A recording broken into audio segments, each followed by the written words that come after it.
She a check kakra. Mimo, and now. The shop, last week I meant to remember radio, but wow, we okay there. Bibia, no say a team in I fair. I like it. I mean, I say to you, we have free Ghana never. But this is lucky me here, so I've locked it. So my brother with that. Oh, really? Into will proper lock. I've locked it, yeah. Wow. Now, padlock no way. Padlock in the field. Actually, in the field, we are not to kidnap. Not talking. It's locked for good. Oh, really? Yeah, it's locked. And you meant it. I've definitely meant it. It's done now. Wow. Anyway, how much money are we going to save from this? A lot. So we don't go anything, so that's it. But it looked great on your hair. Yeah. No, it's okay. It's amazing. It's amazing. But you see, this tells you how beautiful black man. But sometimes we are scared of it. And yeah, it took me a while. Mr. Emma. Gyasi. Adam. Wow, I like your voice on the radio, and it sounds so beautiful in my ears. I don't know whether that's about for 80 and so that's great. I believe say me nyamba radio for the past 2 weeks could be a factor. It must a voice also to some extent. What's that so great in my ears? So beautiful. Now, I answer never question. You name say old man. You know, anniversary, so in preparation and everything, and somebody I was here salute he's done a wonderful thing, and we are so proud of him. How is it going to go? Minim so Ghana. Correct. Yeah, Gyasi, maybe Ghana. I think what it is old man, as I keep saying, he was very, very, very committed to his Christian life. And planted so many Methodist churches in the Western region, ancient to be precise. Now, called Ghana simply because he could do anniversary, 1 year anniversary of his burial, not his death. Yeah. Because he had a traditional 1 year anyway. But this has to do with the village where he lived, because we are Gans, if in Kramba, on the could be a Methodist church for the first time, and planted over 9 Methodist churches within the circuit. Wow. And he has been honored by the Methodist Church Ghana. Say you didn't to baby or not say my fans say baby I will me to be precise, no. So Methodist Church now planted for the first time and or extended to other branches or planted churches, no. It's been named after him. Wow. In his memory. Wow. Therefore, we are going for that very occasion. So it's a sort of a naming of a church after the old man. The Nyami Adma Mefia on Sunday, on the 14th, and this occasion will be held on the 19th to 21st. You must be proud of your dad anyway. I mean, Gyasi, I don't know, but I'll tell you, it gives me so much springs in my shoes. Looking back, because that name will be immortalized forever. Wow. Until as I see, I said, because Methodist Church is not going to run dry anytime on this earth. Until and that name will be there, and that's what I'm proud of. Wow, Mr. Nunu. Yeah. But I should go to me down the mic and Mr. Nunu. Mr. Nunu is saying, Yes, just I'm telling you, in Granny country.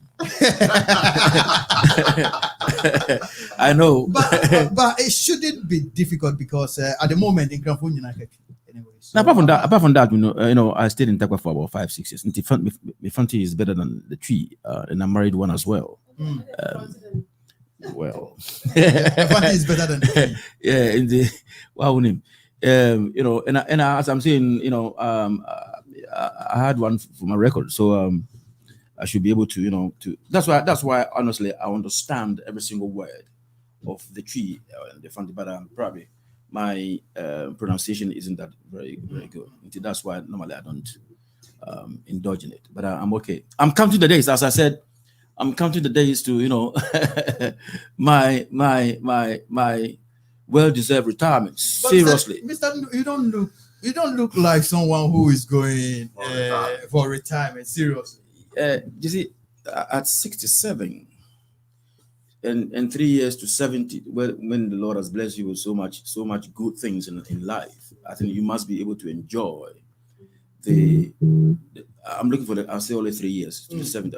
It might go further than that, but I must be able to enjoy the 3 years to 70, myself, my grandchildren, and the things that I want to do in life. Let me ask you. I mean, when you get to this age, sometimes some people find it so difficult because, but you look different. I mean, you're just enjoying the days as they come. You know, it gets to a point where nothing matters anymore. Seriously, And what do you mean by that? nothing matters anymore. Before, you know, what you put in your body, what, you know, you wake up and going to work, nothing. Even I'm not saying I've not been, you know, motivated to go to work, but now it doesn't. You just can't be bothered. It doesn't bother me anymore. I just have to wake up, you know, 10 o'clock, go to work, finish and come home, counting the days. And the feeling is different. Wow. The feeling is very, very different. It's better than when you were young. Oh, yeah. At the moment, you know that, listen, now, whatever comes, you know, let it come. That's this is now. Whatever happens, let it happen. Let it happen, yeah. I was just hoping that you do that. What you say? I started to make the every year, and then you have 50 normal brain. I mean, we are coming to talk about digitalization. I don't know what it is, Yeah. but I think woman for her.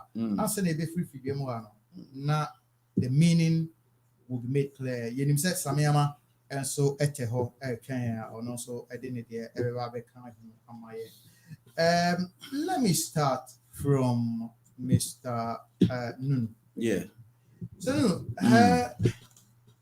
I don't know how to start this, but we all heard about your vice president, about how proud he is for Ghana going into digitalization. And then he explained so many things about what it is and how Ghanaians are going to benefit from digitalization.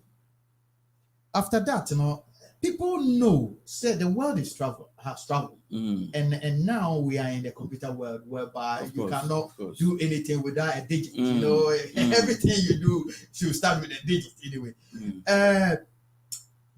Why do you think it's so important to this man to let Ghanaians know, say, it is a policy that is going to help Yen? And if he is going to benefit us, what kind of benefit?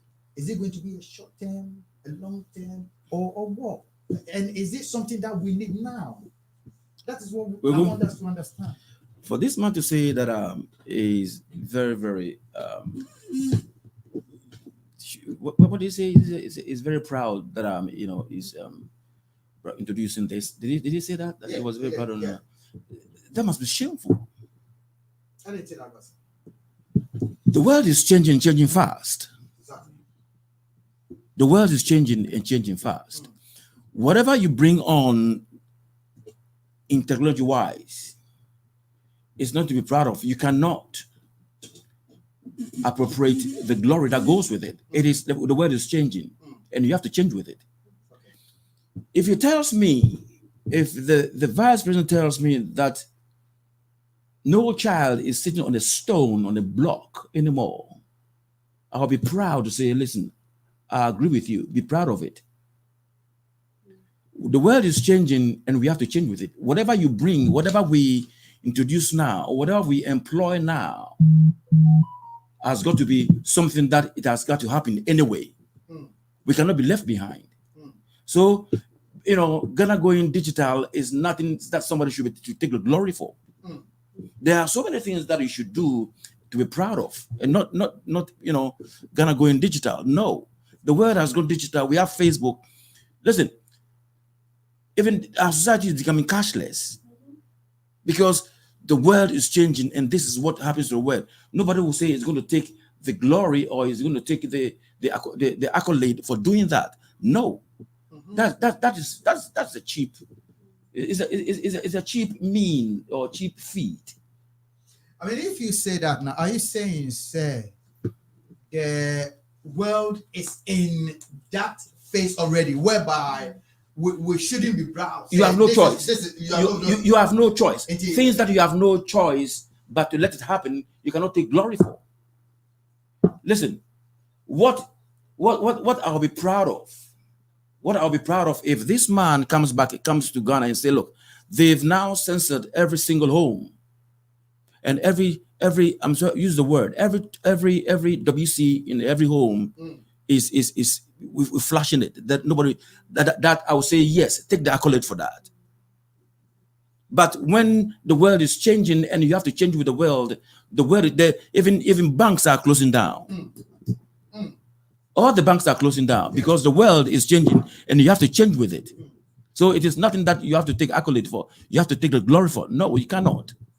But then again, I think, as you said, I think it is something that is good for Ghana.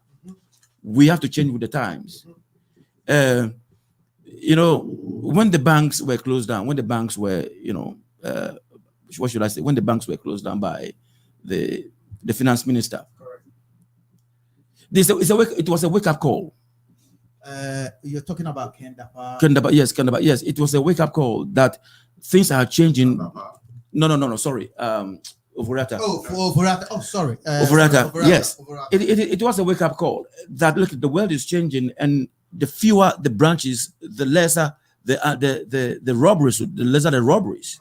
Though there will be cyber crimes, but I think Ghana going digital is good for every single person. It's good for us. It's good for institutions. It's good for industries, and it's good for the government itself, because now we can trace people easily.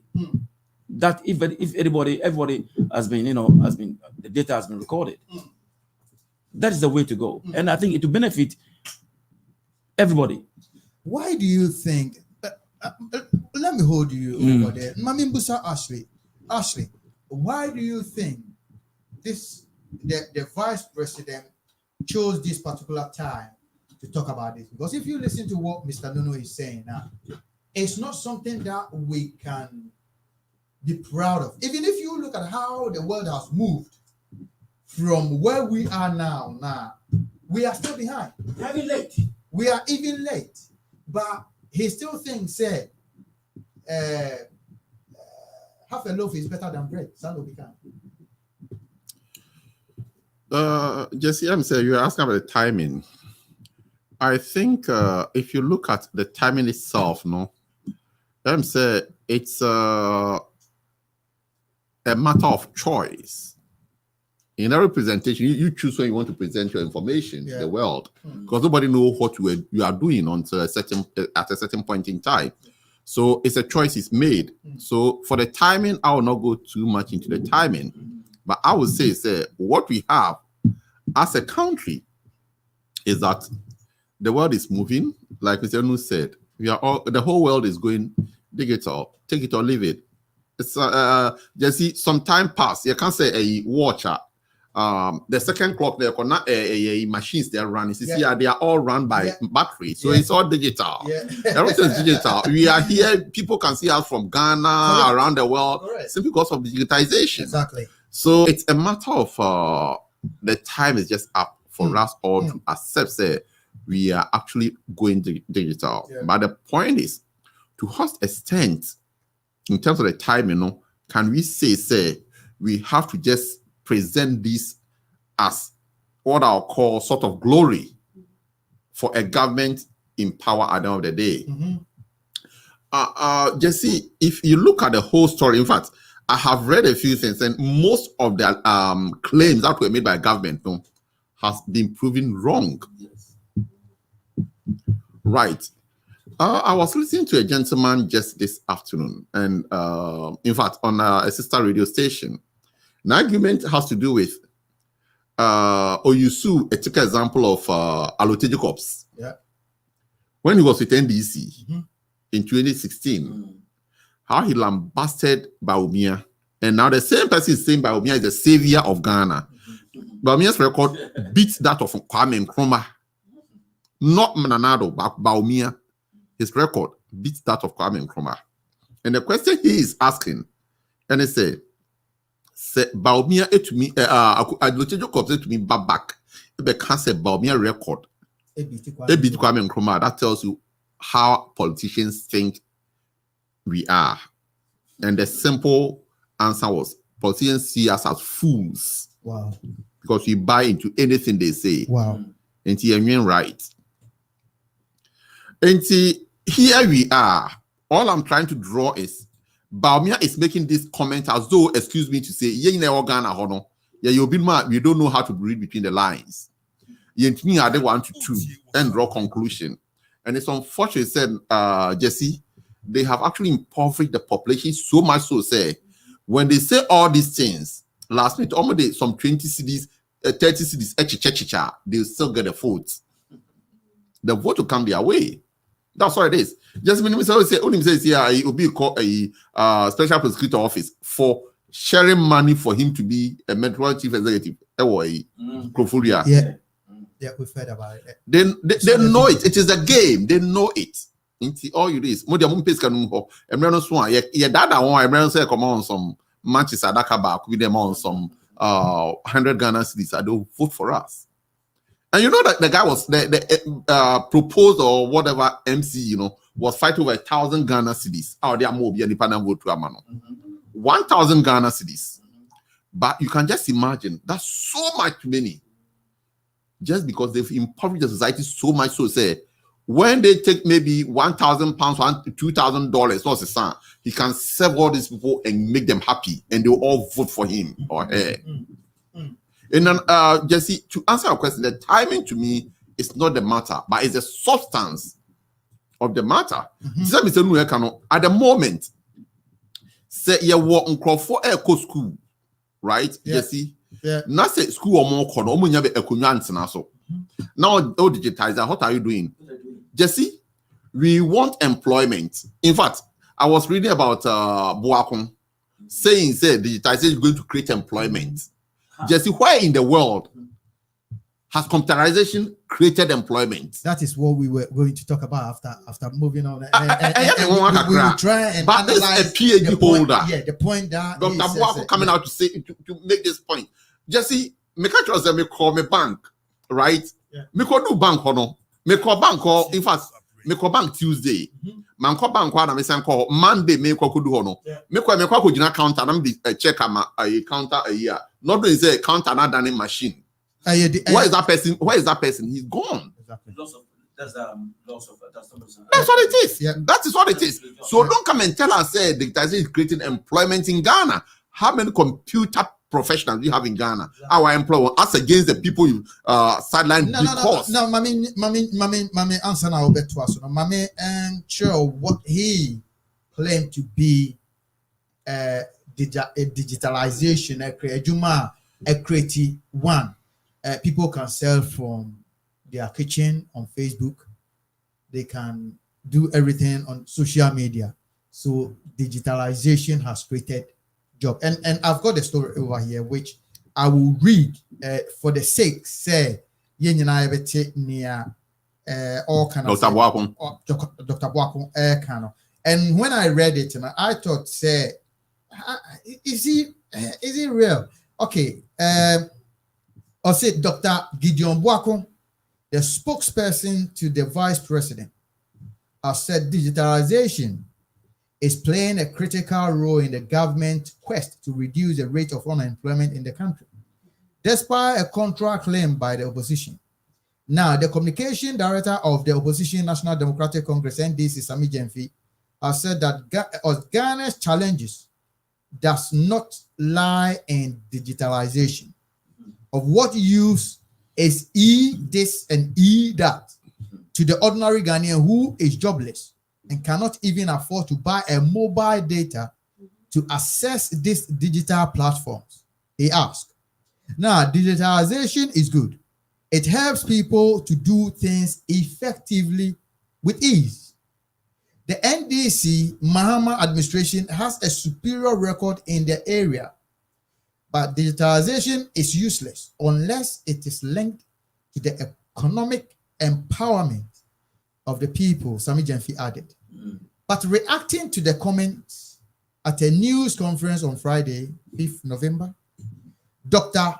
Kwaku said, digitalization is rather making life easy for Ghanaians by creating more jobs.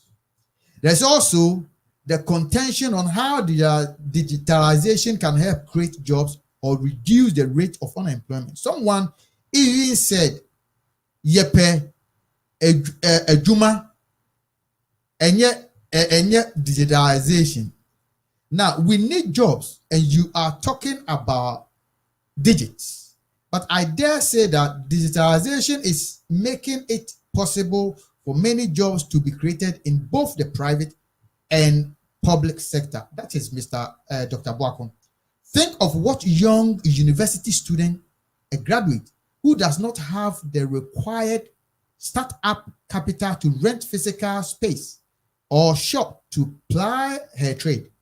She's able to skip this hurdle and trade using the social media platform like Instagram, Facebook, and so on. Her shop is her dormitory or hostel or car booth or bedroom.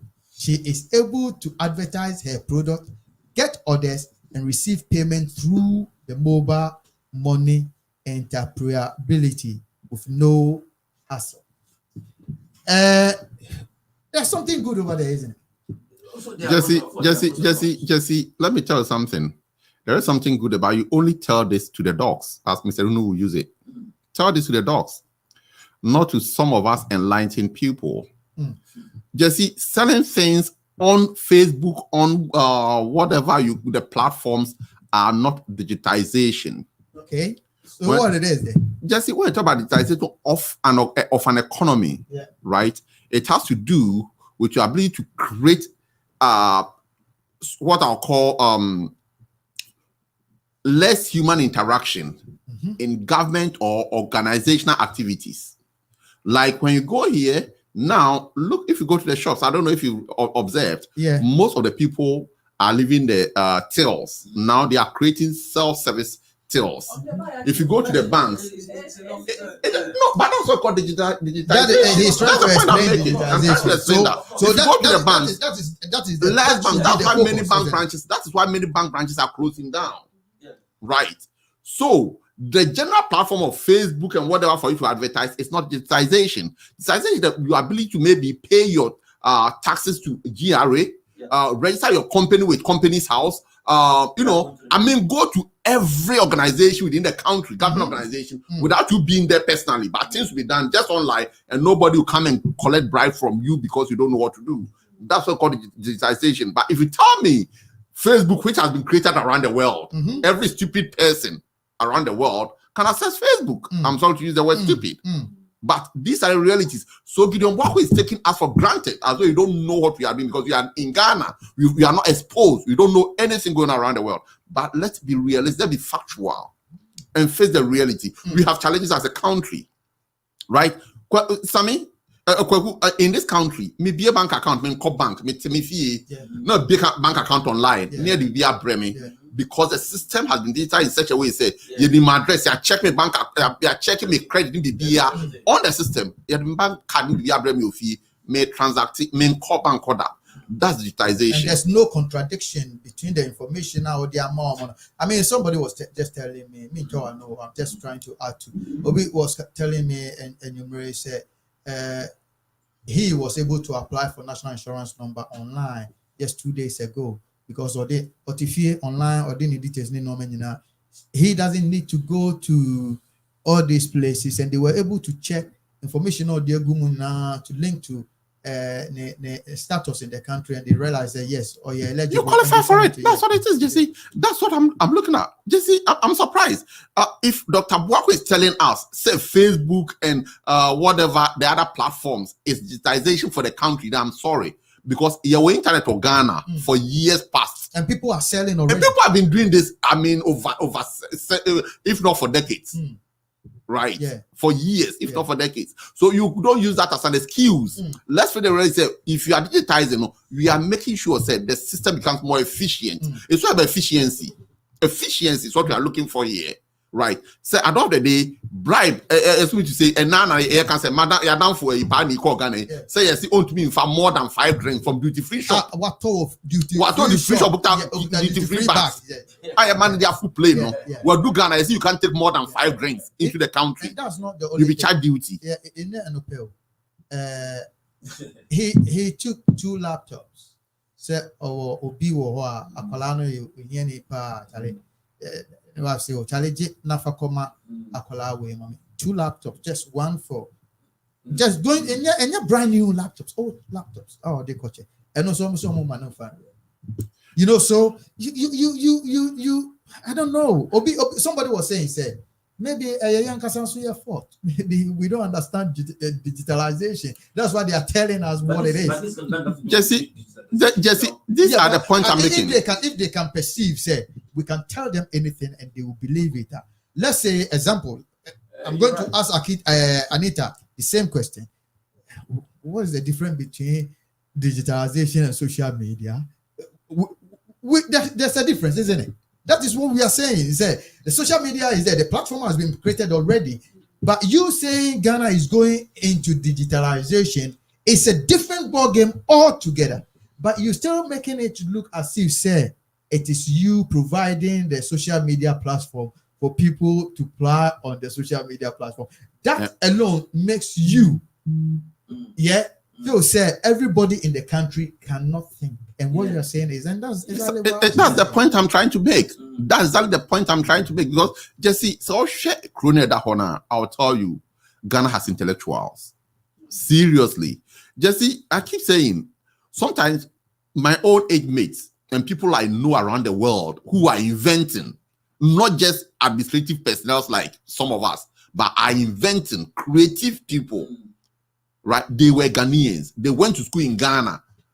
But Wenumina has not been used. Why? Because governments are not providing the appropriate platform for them to actually, deliver what is within them. Your problem now as a country. So if the moment politicians go about talking as though everybody in the country is dumb, they say Obi can say Aleto Jacobs. Yeah. He says, Baumia is better, will break the record of Kwame Nkrumah. Then you look like, have I any future here? Because they are in charge. So they run away. Someone should be arrested for saying. Gyasi, that's why all of us are running from the country. Sorry, let me just and they're trying to politicize this. And that is the most saddest part of all. Yeah. Something that should be holistic. It should be for don't attach political import to it. Fuck, just bring it out. But now it is the NPP who they've NPP who've introduced this, the British into the fore, and this one says it's the NDC. We cannot have that. This is not politics. This is for the nation. So where there's got to be a common ground for everybody, now they are fighting for points, which is wrong. Yeah. Which is wrong, because at the end of the day, all that they're trying to do is score political points, because 2024 is coming, and this is what we have to preach against. Yeah. That listen, you cannot politicize this. Already we are so polarized that whatever we do, we think it is whatever we do, we think we look at in terms of NPP, NDC, which shouldn't be the case. This new digitalization is an holistic thing. It's for the nation. Everybody is involved in it. It is neither NPP or NDC. It is not 1D, 1F, or 1. No, it is. If you say you bringing this into the country, you bringing something, introducing something new for our comfort.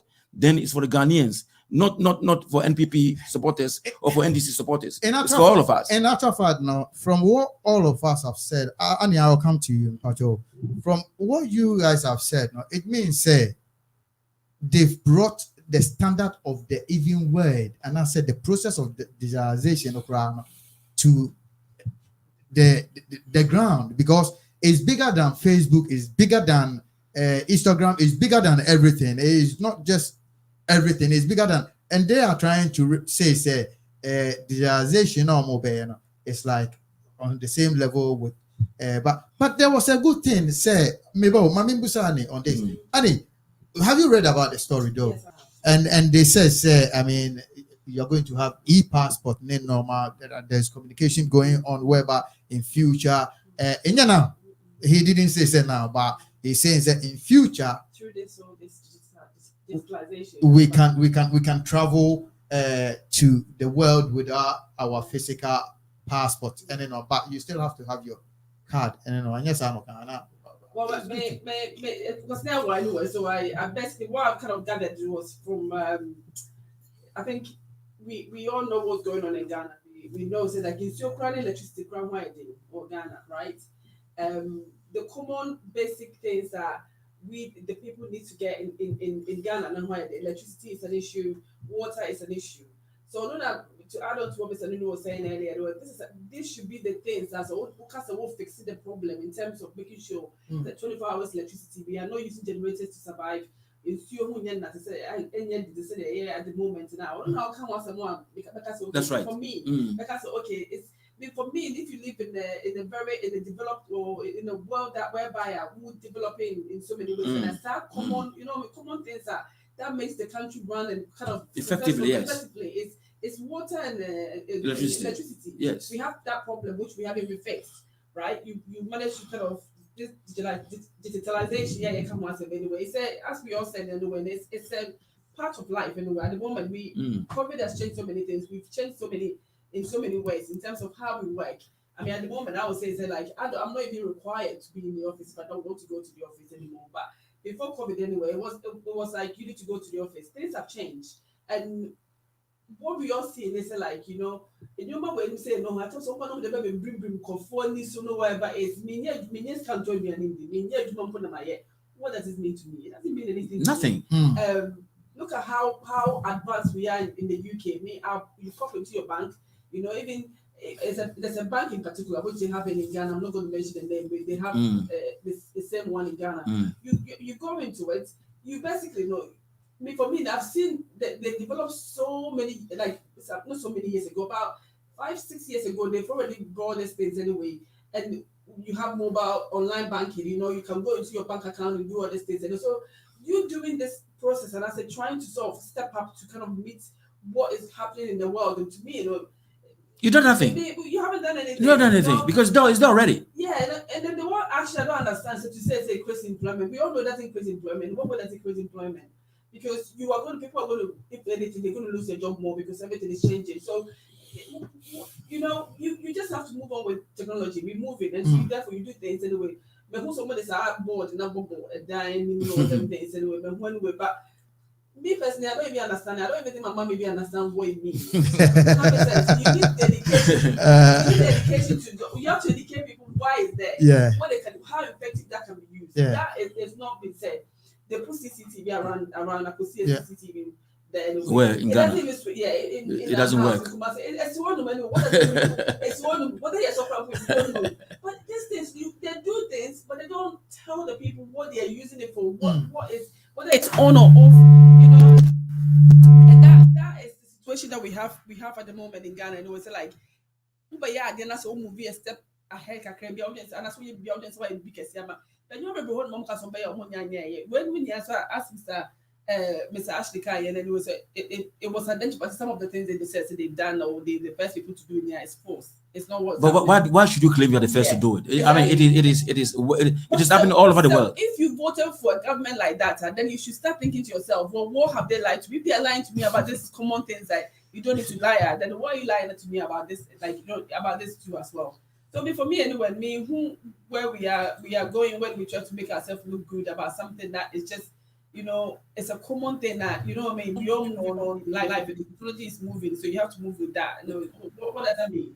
Make it sound like you made a country greater, and then when there's no jobs, people are complaining, university students can't get a job. People are just doing bad things at the moment because there's nothing to do.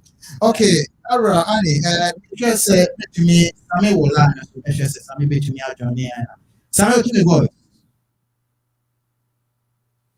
I'm saying, I mean, she said to me, I told you, okay, hold on.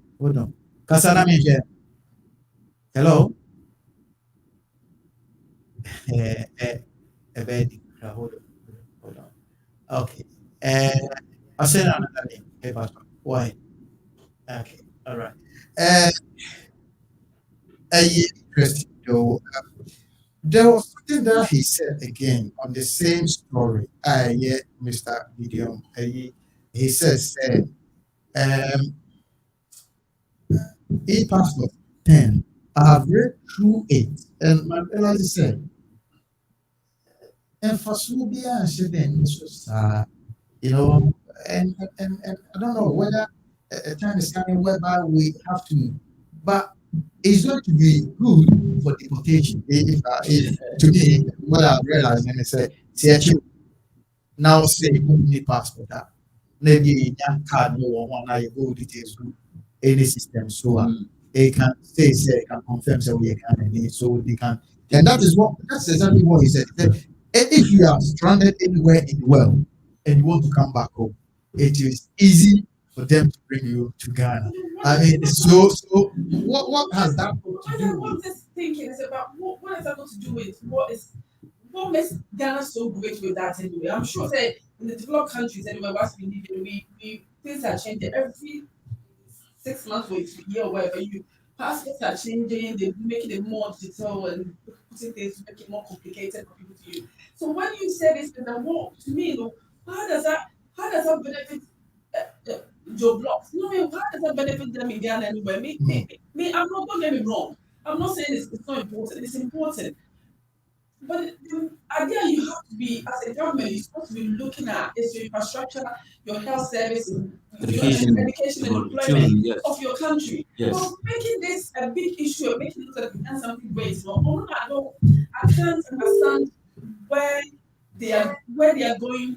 I mean, someone might No, we are not want we are very good at celebrating irrelevance. Okay. And that's the thing. Man, You know, them say, well, yeah, well, Sammy, we're trying to get him on Facebook as well. He's there, but we can hear his voice. But I think we know what. So, Sammy, good evening. Me too, voice. Yes, yeah.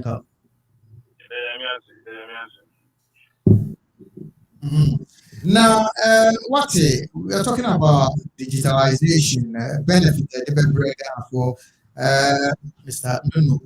Maybe I said it is not something that the government can gloat about it because listen, the level of digitalization, can once the benefit, and normal, even normal as a crowd, they don't really understand it, and the way they said it, no, I say, Mr. Ashley have said so much about it. I don't know whether you listen to on submission. Anita Swakasa.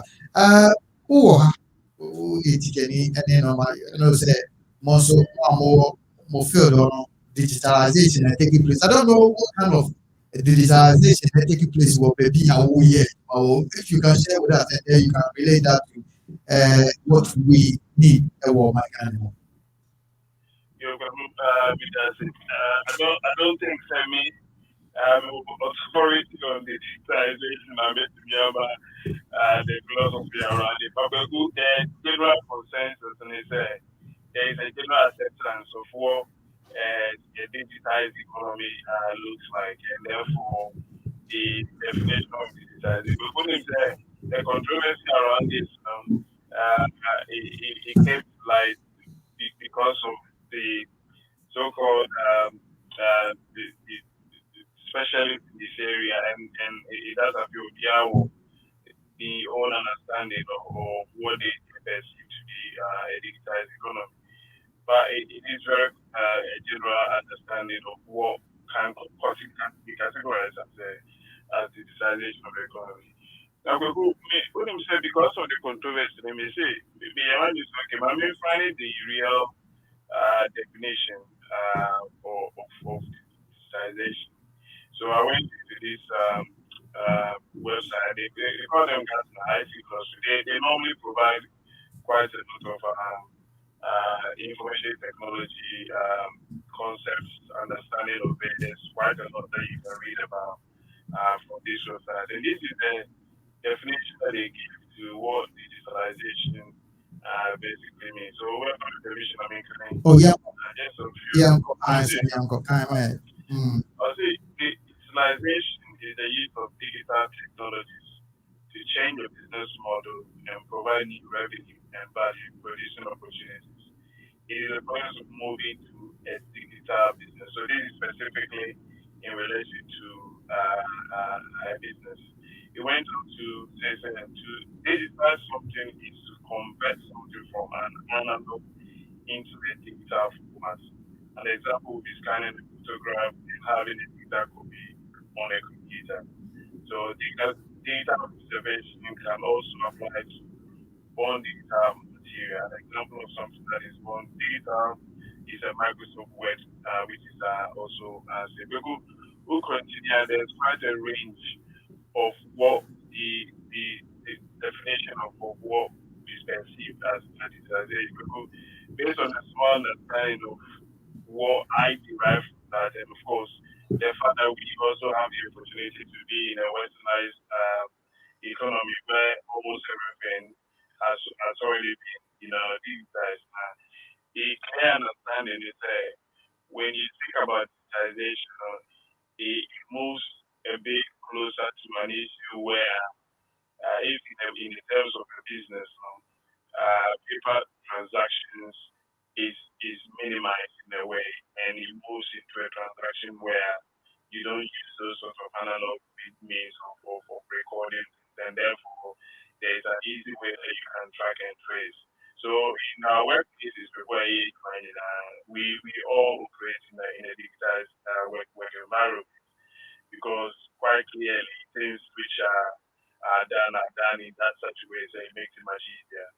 So if you translate that into the general economy now, and you're looking perhaps from the government angle now, then digitization will therefore means you want to avoid the bureaucratic dispensation that the economy will be in, and makes it much easier. So, for example, money transfer, rather than you going to the bank and do a transaction with a paper transaction, you would rather want to do a transaction through mobile banking, just like we're doing in Ghana, the Momo transactions. All those ones are all referred to as much more digitized. And if you perhaps go to the Harbour system, I quite remember when at Mills, he was there when Atamis was the president. So this was one area which he paid particular attention to, try to make the transactions in the post much more computerized in nature, rather than having quite a lot of human elements in it, which we know it brings corruption. So it therefore streamline that. So that is a very clear, simple, understanding of what digitalization basically is.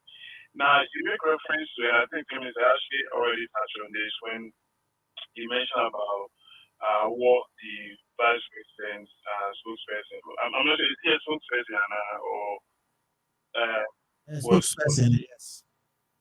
was alluding to, and his idea of what digitization. I think that he tried to broaden it up, maybe for the benefit of the doubt, because he actually perhaps is broadening it. Maybe we can forgive him to assume that if you have a Facebook platform, that in a way means you actually digitize. So Facebook is a platform for, of course, of trade. If you are trading, or for social, if it is an issue where you are socializing. So that platform itself, of course, it wasn't created by a government, so government will not be able to claim say those aspects, is an digitized economy for the country. I guess where it can make it digitized, is if the country where citizens adopt that platform and use that platform for transactions. So in transactions, rather you meet someone on Facebook, because the market, Facebook is just a marketplace if you're running a business. You meet someone on Facebook as a marketplace now. What will make it digitized is not necessarily you having a conversation with a person and and and and um and buying things from the person, but rather if there is a platform which can be created that would make transactions between buyer and seller on Facebook. And I'm talking about government gateway where it has that link. Then you have digitized transaction. So it's a little overstretch, when he tried to use that as one of the successful stories of ideas for the But for me personally, I think that there's quite a lot of credit that we have to give to the progress that we've made as a country. If you look all the way back from how transactions normally were and how the economy was much more traditional in nature, and now it does seem most of the transactions that happen in the country is much easier. There has been that progress. There are two angles: is the political angle, and the truth. And the political angle is what is basically happening in the space of what the vice president is going to do. I don't think that you realize, but what is happening now with the promotion of the vice president as a champion of digital economy is a promotion of the vice president to take over the mantle of governance from the president. It is a promotion where the NPP has decided and I'm even surprised that the factions within the MPP haven't actually realized what is basically happening to Alan Chiramante. Everyone within the MPP is now singing the praises and championing what Vice President Mahmoud Bawumia is basically championing, which shouldn't be an achievement from him alone personally, but should have been an achievement which should have been sung for the whole party. But what is basically in the political game? They're making those phrases to suggest to teams, or no, if you listen to most of the communicators of the NPP, this is the tone, this is the line that they've been toning for some time now. They compare the vice president against ex-president Mahama. But in 2024, ex-president Mahama will not know whether he's a vice president or not. But if they are very clear in their mind that is the person that they want. And I can see what is going to happen very, very soon. Where they come from, Galant Romante will come very strongly and try to fight what is basically happening. The clear attempt of those factions that want to promote the vice president to be the one to lead the party in 2024. But so that is the political and the real truth is what the vice president has done in terms of digitization wasn't started from the vice president. It is absolutely very clear if you look historically about how, and we take the NI as an example, how President Ford started the NDC also continued some elements of it, and then of course they couldn't finish. They launched some part which it wasn't as huge as what the vice president or the MPP has launched. But so there has been that transformation from one party to the other. Actually, three different presidents that have gone through what we witnessing now. So it is quite clear. So the other aspect that the man mentioned in terms of whether this is actually creating employment or not, it is actually quite debatable. But I can understand why Mr. Ashley was making reference to say he doesn't see this can create an employment.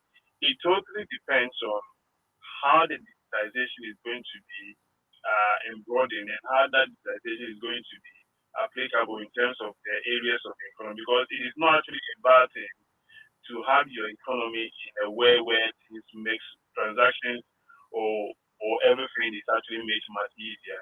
It can definitely create employment. It can. And it can also, people can also lose their jobs. So if you manage to get a balance right, where the data where is the IT world. So we know, say, when it comes to those areas, we don't have enough in terms of the knowledge base to be able to deal. And that's why most of these things that you see, they are normally outsourced from foreign countries. So there is definitely a chance for the economy to create a knowledge IT-based economy and therefore create employment within those digitalization and So yes, it is very true that it can create employment, but it can also create a situation where one year in years people also lose their jobs. So it is a matter of trying to get the balance right and making sure that the country is fully loaded and therefore there are people that are able to be able to tap into some of these things. We're moving it's more sufficient with the man. Sammy, you better say, I'm so what you want. We can fuck with you. I'm so probably to me after 0208144873. If we have Becca Sasu and one Kakra, and then from there we talk about St. George, the price of fuel. We vote in Ghana, and we cannot blame the international community. We vote in Ghana, not across the globe. St. George claps back at the presidential staffer. The reason why he said that, man, he said the member of parliament from Ningo from Pram was compelled to remind presidential staffer Nana Hesi Ajuri of the fact that elections held in the country are within the country's territorial borders after the latter attempted to blame the increment in fuel price on the world market. We will talk about this because fuel prices kwa na ekostro. Enti ye twa ye ho kakra ba e ba ebusefo ye be sign atwa so Kwaku Gyasi Bonsu ni na me kan eye awareness ye na me duru ka ka say Ghana community. Eji bi jawa mo we nyina ko e de ko aja ye tumi enye bi akana je say na hema utie ya hele pa. Yes, sir. Yeah, bando, let's go. Yeah, bando, yeah, bando,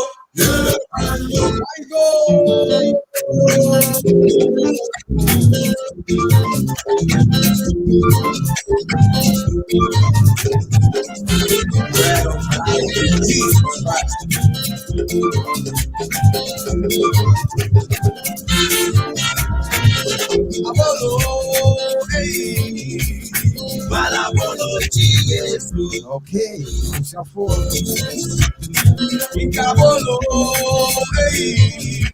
awareness Mediana near the Bremo.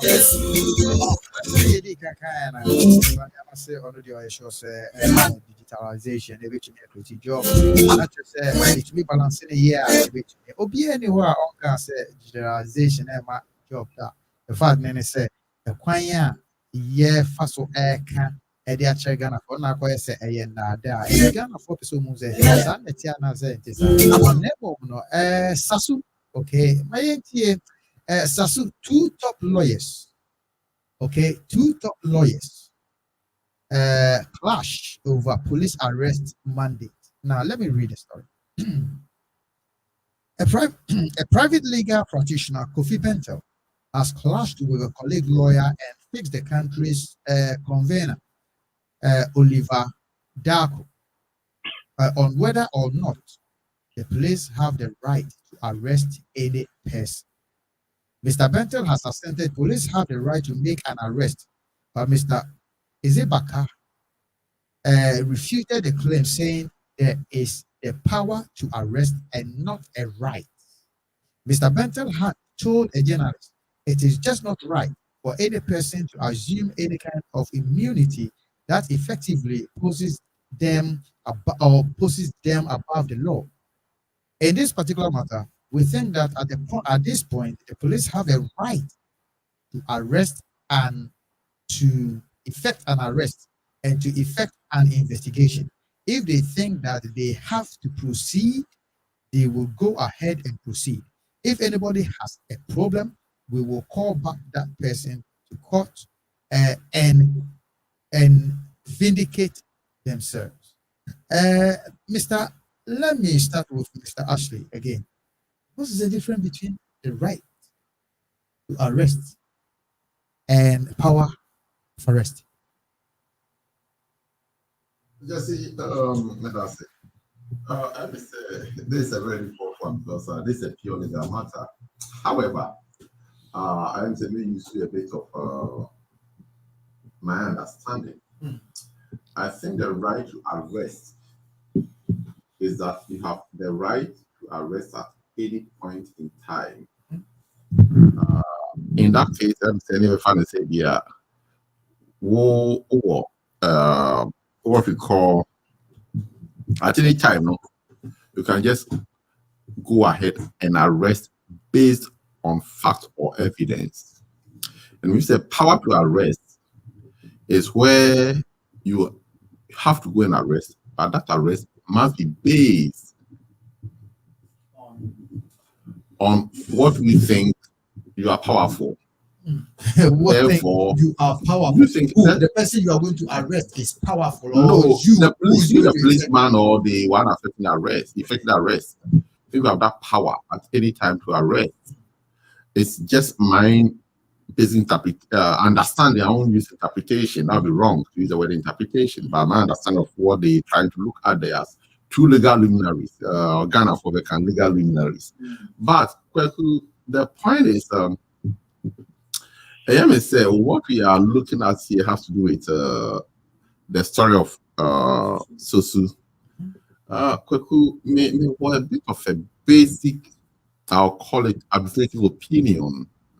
And it has to come from the fact that we have a member of parliament who has led his own constituents to go and demonstrate.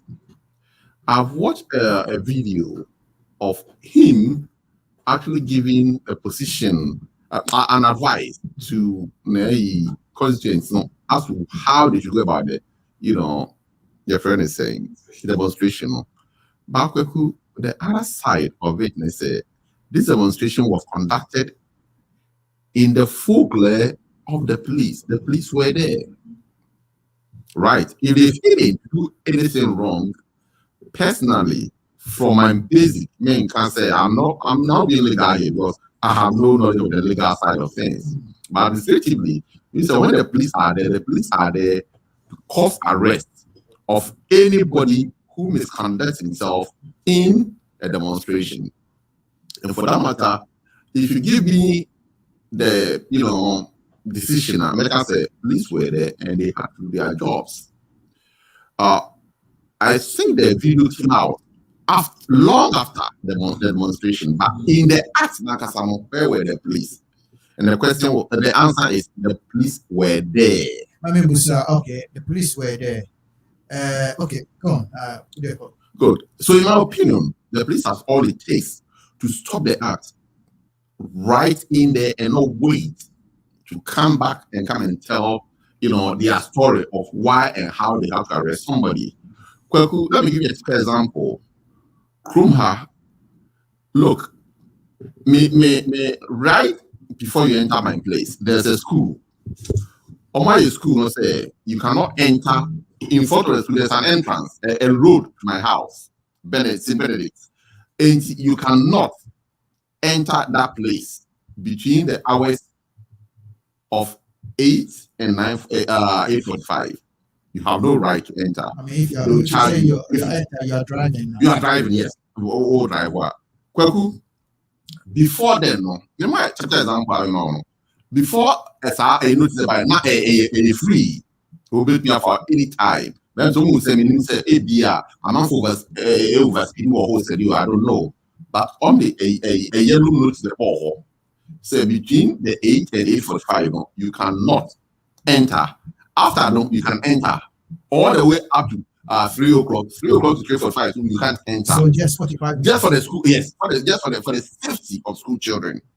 Kwaku, my personal, in fact, I was very, very disturbed because me call town, me could see one of my little boys to school. Now maybe because I've used there for a long time now, me refuse me. We do have me push him enter the school route. There's another route that's me offer, but man for help.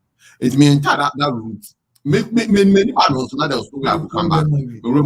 So I entered and I went. By the time there was this yellow notice board there, right? My fear was I was waiting for my ticket because only about say there's cameras and whatever. I was waiting for my ticket. Well, you know what? One thing I learned was not knowing at the time. No, it was just sort of a warning to let everybody for a number of weeks. Yeah. So no more farm fight one now. Once I second move on, therefore, me firm all right. No ticket came, nothing happened, and I learned a big lesson. That They are not there to trap you, to arrest you. Our Ghanaian system is to trap you and get hold of you and punish you. But life, if you are a proper police or security person, preventive arrangement is the best way to go forward. Your system is that you're trapped. Why mistake near chill? Near punish near chill where power lies. And that's what I think we are facing this matter. My personal opinion. I'm not a legal person. But what it is to say, right at the scene when the police were there, why didn't they arrest, right, what they can, or even their video to pick up the people who committed those crimes and call for reinforcement and get them dealt with? But now they are going to a so-called leader. In my opinion, leader has committed a crime because he influenced people to go on demonstration. But he's a member of parliament. So I think it's only my thinking. Say he has a legitimate right to go on demonstration. If you go on demonstration and it's up to them. But if any crime has been committed in the course of the demonstration, I feel said the individuals concerned should be held accountable and not extend it to a so-called leader who is a member of parliament. There's been this issue of parliament trying to shield him and whatever. But to me as a person, I would like to go into that. I would believe, say, what has happened, who are the exact culprits, right?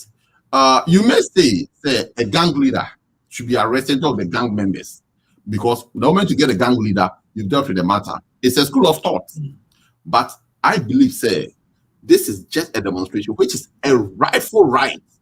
I use the word again, rightful right of the average citizen of the country. Say, I insist on the right. Therefore, each person at that time, at that point in time, was accountable. Kwaku, let me give you a typical example. I was in Accra, Saranambo School, Kumi Prekon, Nanado, whatever, those who led it. Nobody was arrested. But you know, people were shot, somebody died, out of it. But at the end of the day, none of the leaders of those demonstrations were arrested. You know what I mean? Let's look at this is what we call precedents. Therefore, I agree. Say yes, he may have even influenced them. He may have, but my opinion, right, from the common sense point of view, is that police were they call police. Someone near demonstration illegally. They call police were there. So why didn't the police act there and then to solve the matter? But wait, demonstration has been finished and Crawford up many ties and whatever. I don't endorse that. To be precise, I don't endorse that. But my view is, say, police were on there and then, police ought to have been able to identify Crawford involved, get hold of them, deal with them, right? The leader's matter would be a secondary matter, if at all. But for now, I know, say, yes, the parliament, say they won't just let the police have their way because they think here we are looking at this power and rights here, okay? So therefore, they won't just let their colleague or their member go to the police and just give statement because he has demonstrated. Because demonstration is a rightful right of the citizen of the country. Therefore, my position, Kwaku, is that as things are at the moment, if he say this gentleman has done his best for his constituents, I'll tell you, he'll become a hero. Constituents see him as a hero. Take it or leave it. Yeah.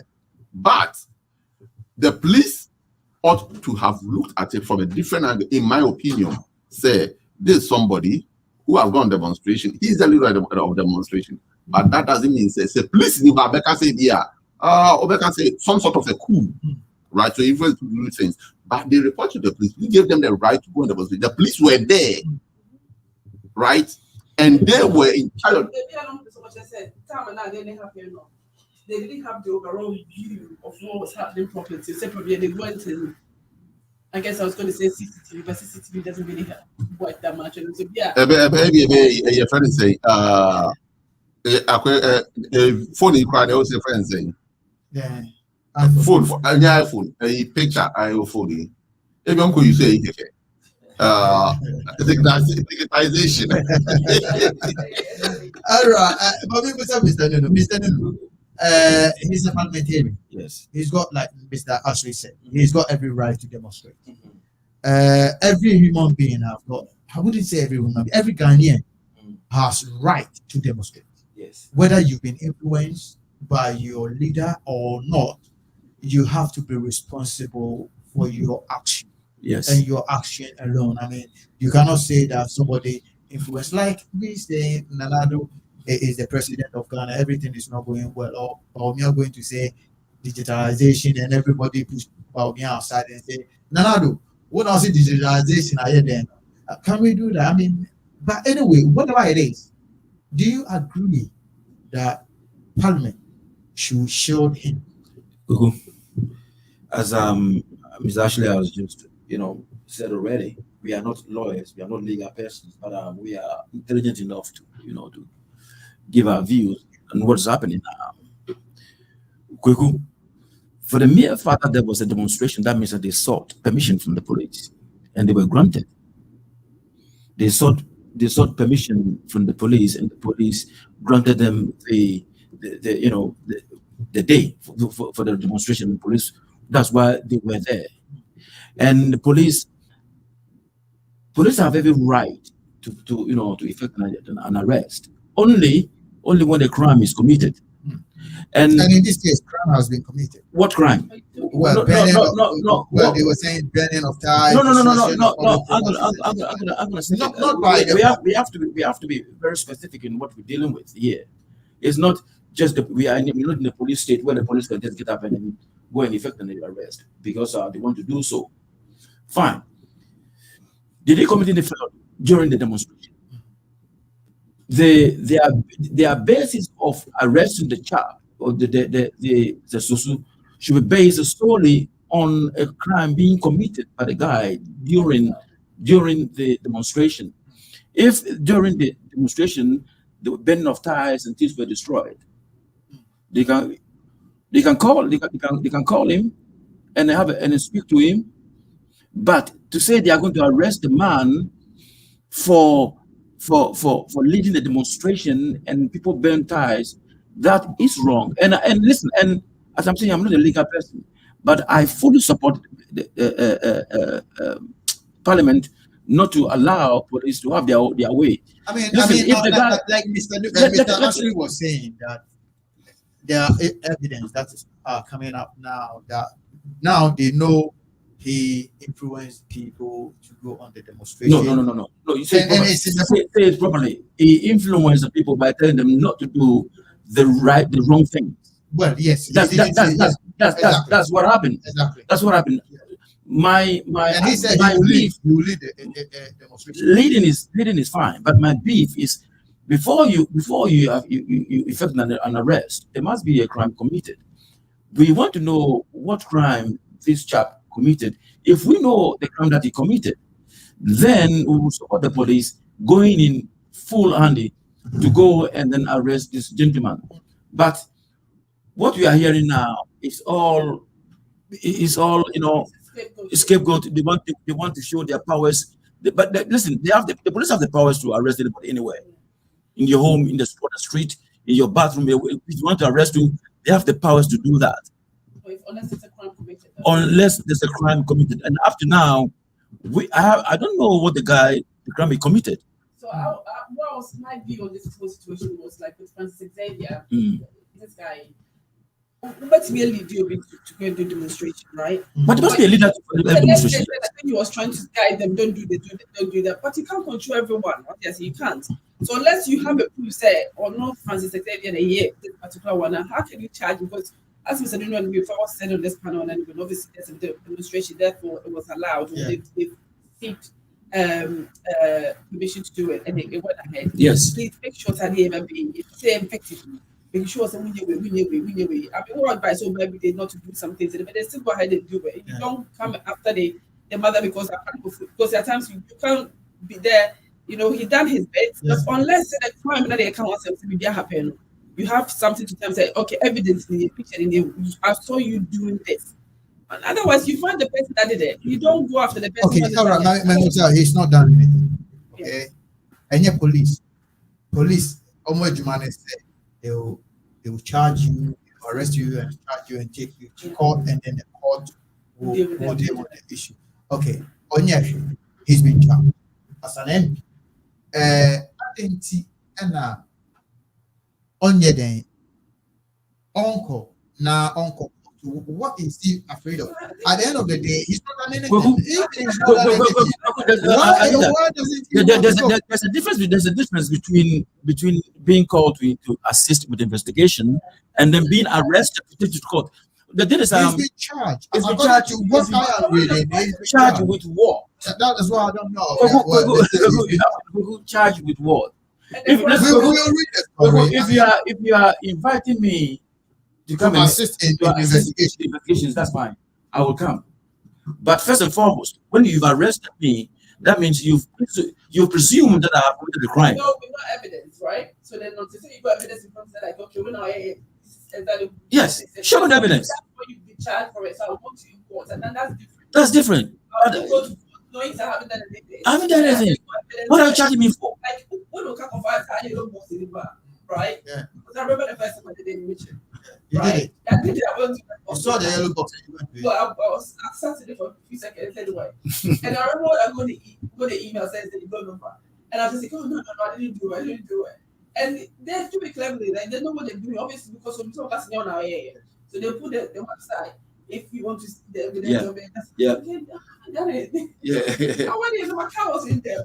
Yeah. I want four pictures. Yeah. They kind of cool. Kind of done. Yeah. I want you to get you know, you did evidence. You were okay. It was my Yes, car. I will be And then I had a big copy as well. In front of the Yeah. I couldn't deny it. So that's what I'm just saying. The moral of the story is you didn't prove because person who you was and that wasn't me. Yeah. But then they gave you some gas in the water. Yeah. So then they said, so evidence needed anyway. You know the yellow box. If I go into it, I don't not if I know say they will record me. You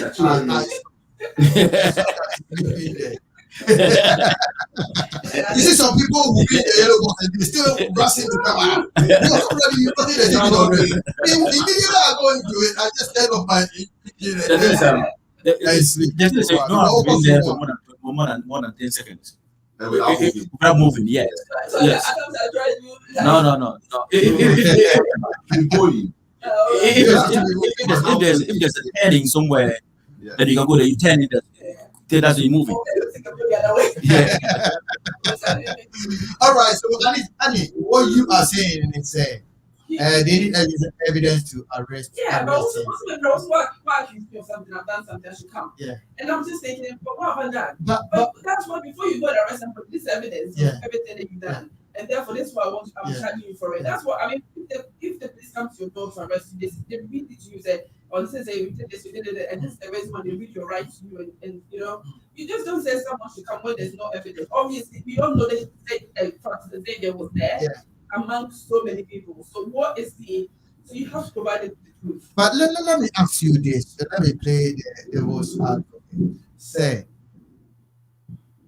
do you realize what is going on? Say if Mr. Francis Sosu was an ordinary person, nobody would be able to protect this man. Have you realized? Yeah, I mean, what this tells you is that, you know, I think I told you, you know, when you try to do the right thing and guide through all these things, and sometimes people, Ghana problem is ongoing anyway, because as you said, anyway, if you did it with among other ones, people, nothing would have, they wouldn't even have evidence. They wouldn't even assume that they don't know who it is, and there's no one to arrest. But because he's trying to sort of guide them to make the whole demonstration effective, and let's not go and just break into things or bend tires. This is what we want. So we're focusing on what's more important and do it effectively. Then it becomes an issue. So it just they want to make somebody an scapegoat, and he happens to be obviously there trying to just guide the guys to the right thing. And unfortunately, it shouldn't be like that. At least he was there to help. Yeah, that's right. You mentioned something about if an ordinary person does it, would get in a society without class, the society deforms. You have to understand that. A society, we cannot all be fishermen and be in parliament. A society, there must be privileges. You know, there's a class of privileges. I would How say fair is this privilege? that's the reason why you have to vote properly, or just say you're not voting at all. Because once we vote every 4 years, that when we're creating a class, unknowingly, unconsciously, we're creating a class of people who enjoy privileges more than us. That is what we do, and that is what has happened. Because he is in a privileged class, that is why he is being protected. You are outside of that, you will go to jail. You go to Anchor. Mr. Ashley, I mean, let me give you the last say on this, like what Mr. Nunu just said. I'm just thinking, right?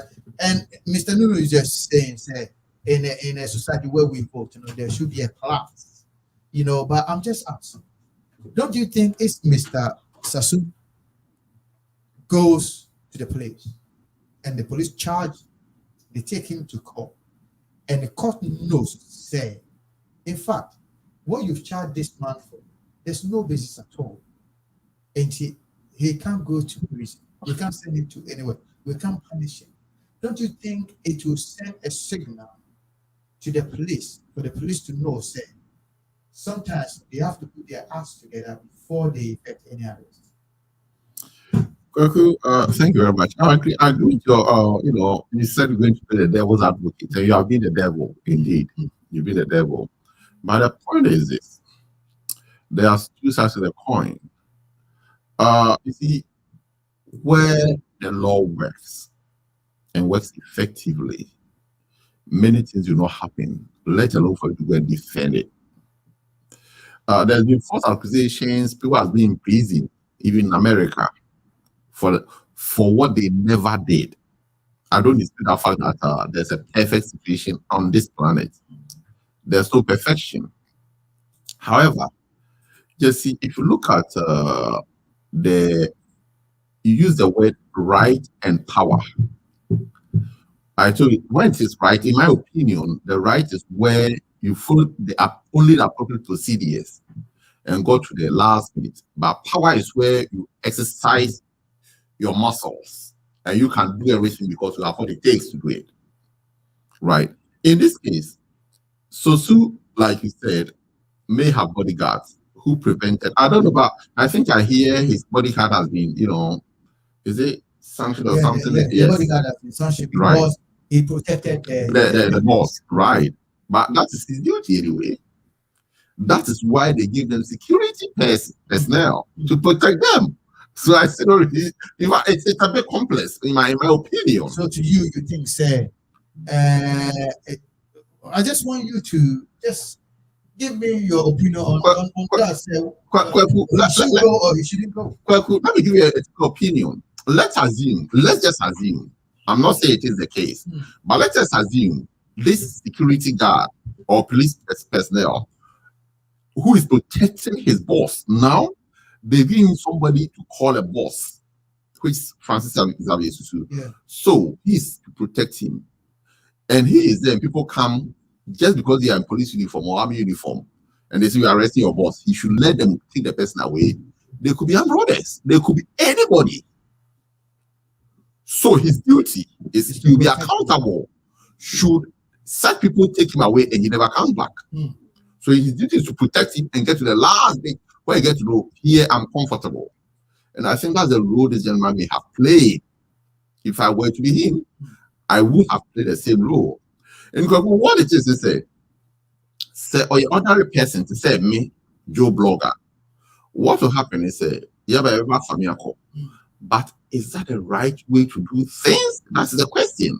My first, submission and say, police were there, right, 24/7. Are you telling me, say, one policeman against maybe about 10, I don't know the numbers, but about 10, 15 person as Francis Xavier Susu at that very occasion, the one person was much more powerful than the 12 or 10 of them. This is what I was going to say, yeah.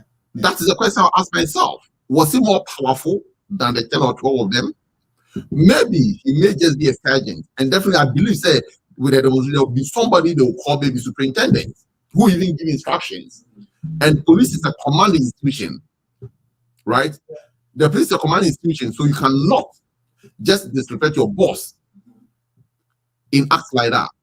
Therefore, my question is, at that very point, meaning 70 maybe almost sanction or whatever. But if you give my opinion, I'll tell you, say, because probably the police were not using their right, but they're using their power. Probably. I'm not saying it is. But if that is the case, then I would say the gentleman was right, and Zavezu is right not to present himself because he knows the right person might not be followed. They'll use their power to just put him in prison for a day or two and show him, teach him a lesson. Teach him a lesson. And for that matter, if that is the case, even me, being a civilian, I might find it to just own up and be there. It was Sammy Wolan, Sammy, and I know you've been listening to everything that everybody is saying. Mr. Dono have said this part, Mr. Ashley have said this part, and Anita have said something as well. If near Kano, whether a toss more, Mamintie also version of Sir Arresti Kosu. You will come and say, the issue at hand, the one is for me, I think it's a constitutional matter. Because I've read quite a lot when this issue started, and listened to a lot of lawyers on this matter, and some of it becomes an issue where it makes sense. From the opposing view now, it makes sense. The other matter will be also make sense. This issue arose because of the Public Order Act, that the powers that the police have to make arrests when those acts is breached. But make section 3 of what the act basically say, and the act is a responsibility that it gives to organizers and other persons when there is that demonstration, which is the freedom of association that everyone enjoys under the Constitution. Section 3, 1 and 2, it reads like this. See, when at a special event, any damage is caused to any public property, the organizers or any person found to have been responsible for the damage caused shall be liable to pay for the cost of the damage. Any person taking part in a special event shall obey the directions of police officers, safeguarding the proper movement of other persons and vehicles, and generally maintaining order. So it suggests to me very clearly that what the police intent was try to do was to try to implement this public section 3 of the Public Order Act. So we get an assumption from what the police came up to saying is that there was a damage to public property, and therefore their understanding is that if you cannot identify who actually caused that, which in section 3 it gives you the power to arrest the person, and the person will be responsible for the criminal damage now, then therefore the person that is leading, you also have the police also have the duty to make arrests of the person.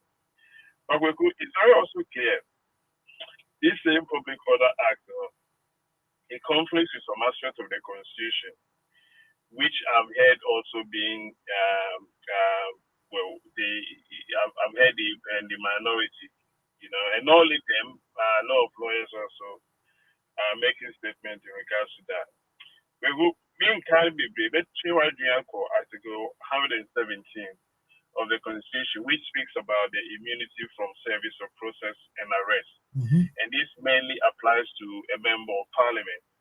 And I read that section and what the section says. I'll say, civil or criminal process coming from any court or place out of parliament shall not be served on or executed in relation to the speaker, which is the Speaker of Parliament, or a member, which is a member of Parliament, or the clerk to the parliament while he is on his way to attending at or returning from any proceedings of parliament.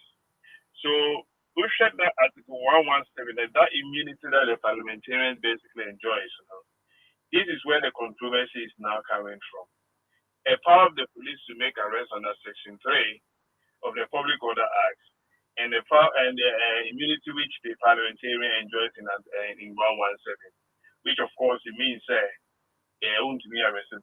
So I think it's very clear the conflict is Susu actually on his way to do a parliamentary job and what the constitution say, or is Susu when he is actually leading his constituents, carrying out parliamentary duties and what is Yeah. So it therefore means for me, I think this is a case which the police need to continue what they started and proceed to court, whether he has to end up in the Supreme Court for the Supreme Court to make an interpretation. Because Susu stand and for that matter the Speaker of Parliament stand is derived from the 170 of the Constitution. So there are no wrongs. So it's not wrong to allude to these facts and also continue kind of home police because he's enjoying that immunity as a member of Parliament. And at the same time, the police is also not wrong to arrest a member of Parliament who they are supposedly thinking at that particular time he wasn't on his way to Parliament, but he's leading a demonstration. With that demonstration, and I think the Section 3, imposes some kind of a sanction on the person that is leading. So for me, I think it is very clear. They need to go to court. They need to go all the way. If the Supreme Court has to interpret this for us to have understanding, and that is why they made an attempt to go arrest Susu back on Sunday from church. Because anyway, I know the police have come out to say that they didn't make that attempt, but we all know that they did. But it's very clear, the police believes they can still arrest a member of Parliament if the member of Parliament is not doing a parliamentary duty now. Which the Constitution clearly says that yes, it doesn't mean if you enjoy that immunity, you may commit a crime and go for free. But there are certain limitations within that immunity that you enjoy. So I want this specific aspect of the Constitution to be interpreted, and the only person that can do that has to be the Supreme Court. Because you say, I don't know because Parliament has powers. The Speaker of Parliament has actually some strong powers to say, I'm not going to release that person for you because they enjoy those privileges as a parliamentarian. And the police is also trying to enforce the Public Order Act. So who do we listen to? And at the end of it, it has to be the judiciary. That basically has to do the interpretation of what the law suggests for us. You know very clearly.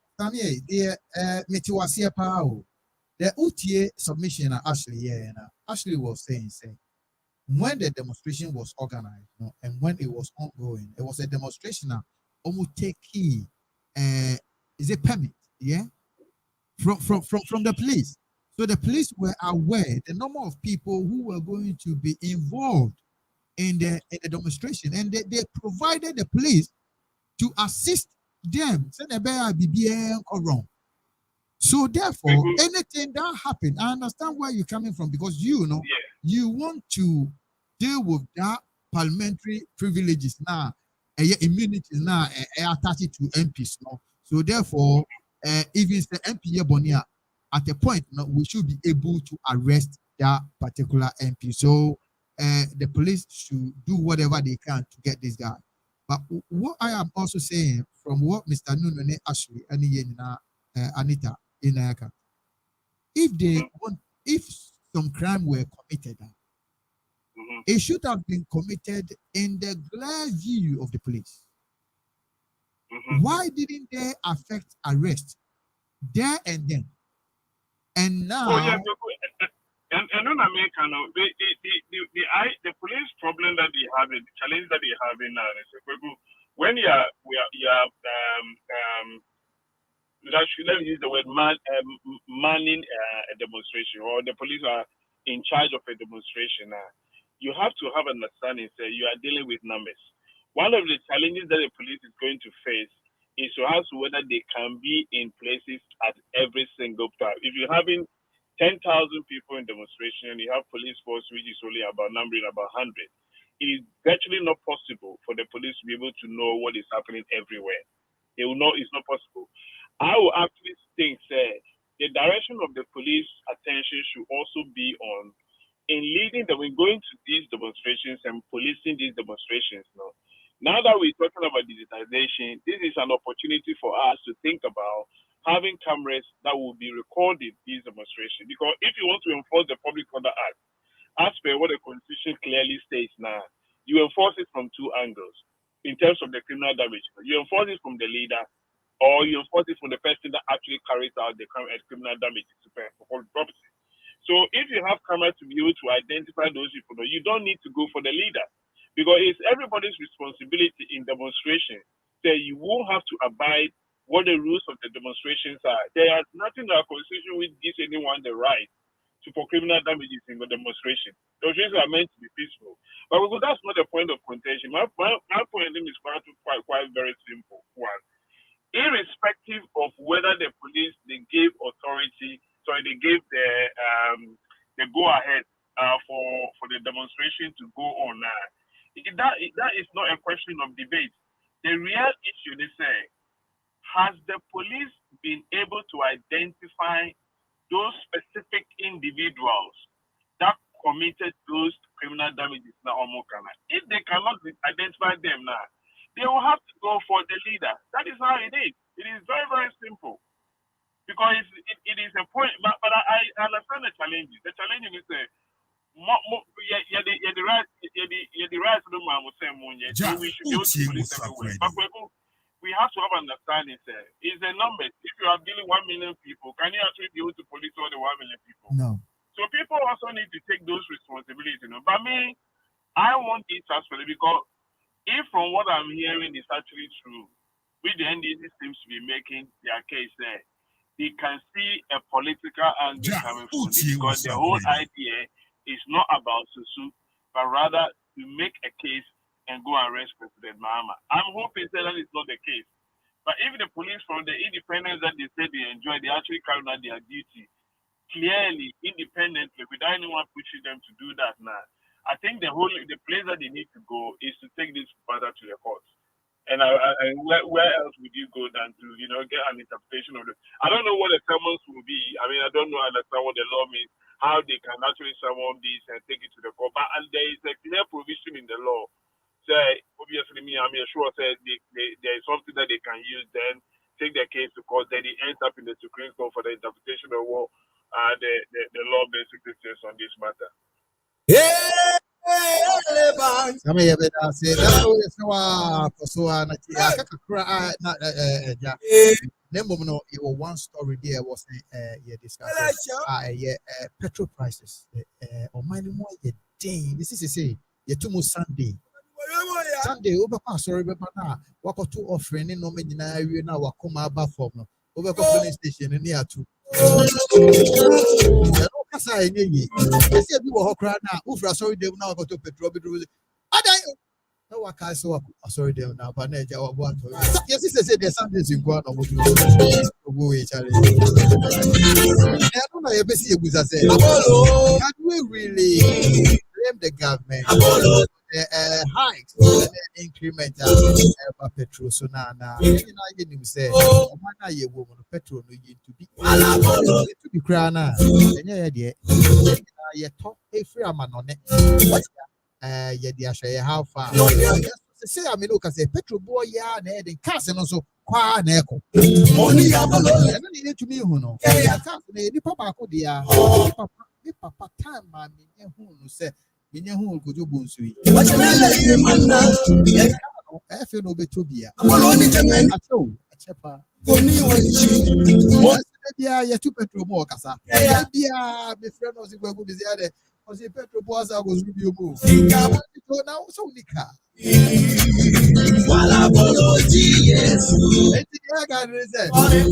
Two more. Two more kind of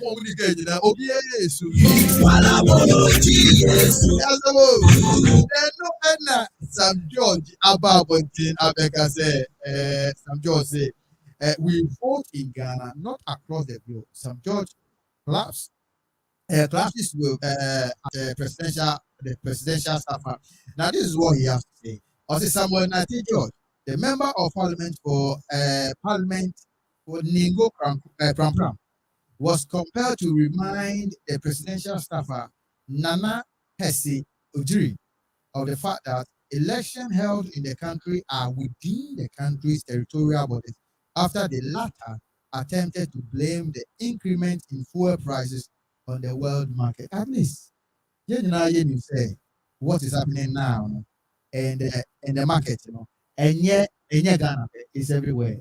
I mean, I mean, auto petrol, Minnesota petrol, Unti Semi Papa, and Ode Minnesota petrol, Mr. Ashby petrol, Mr. Nunu maybe to petrol.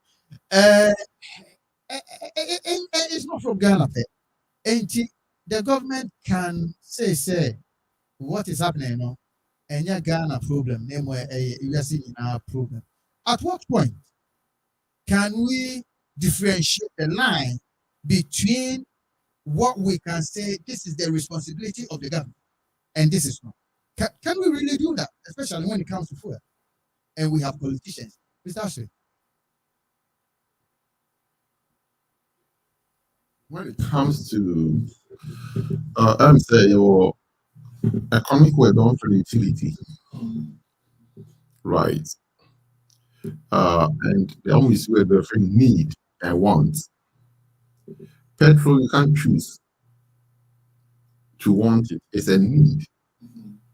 Whether I like it or not, you have to go by the dictates of petrol because petrol prices.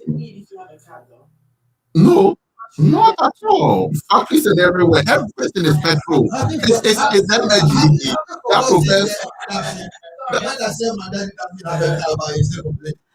It is energy that propels, society to go up. Take it or leave it. Of course, of God is propelled by energy. You know what I mean? The machines, the whatever, everywhere. That's what it depends on. Right. So, Kwaku, realistically, it's a very difficult one for any government when it comes to petrol. And Salvation Room had that's why the price of petrol was taken out from government and taken to the private sector.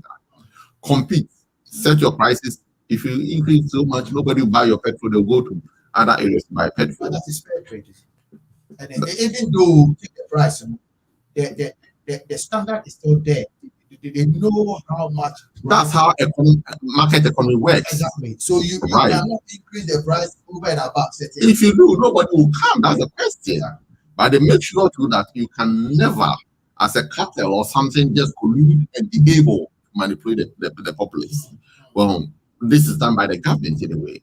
But if you look at the situation you have in Ghana, in fact, I was looking at some statistics today where people started from, I think, for the past 1 year. Then I was alarmed. I was alarmed. You see, the reason is that there's so much taxes. You see, if you hide taxes and the price of a product, right? Look, I don't know about if you have heard this. Chrome they want to discourage drinking and smoking. All right.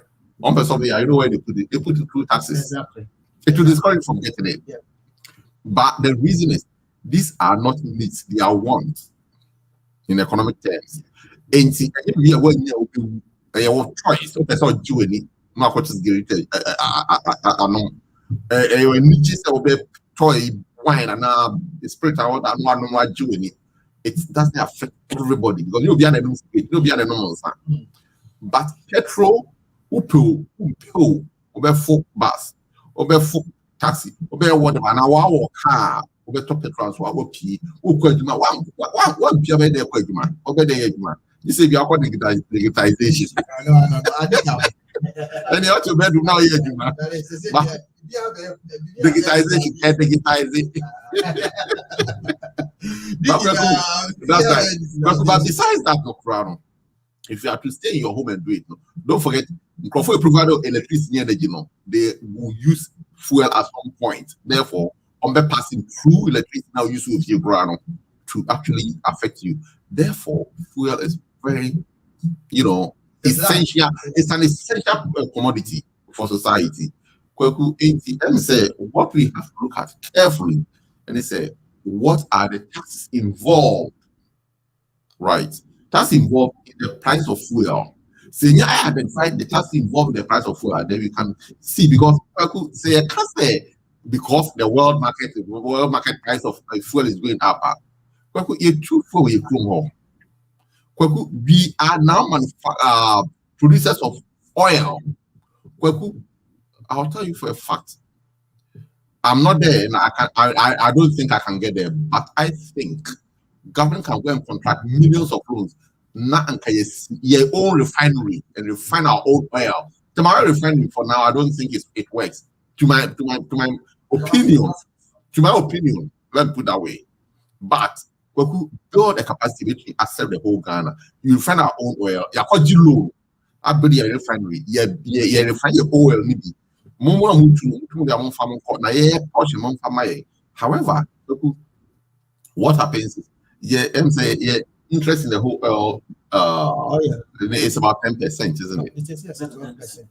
In fact, we didn't just royalties. I don't think they have. You are taking royalties. Anyway, so these are the issues. Those challenges are there, but that notwithstanding, I think we can be able to drill down the taxes and make sure taxes are the most minimum we can, because NHS NHIS or whatever, Yeah. So Fine. So these are the issues. Fuel price is so high. We need those monies. I agree with you. But as much as we need those monies, do we say we need those money for the citizenry to struggle and cry and have a beef because they also cannot live? Those monies, what do you need those monies for? You need those money for the welfare of the same society. There's some people that you say they are the citizenry, they are the voters and whatever for you. Therefore, they want to go so high on taxes.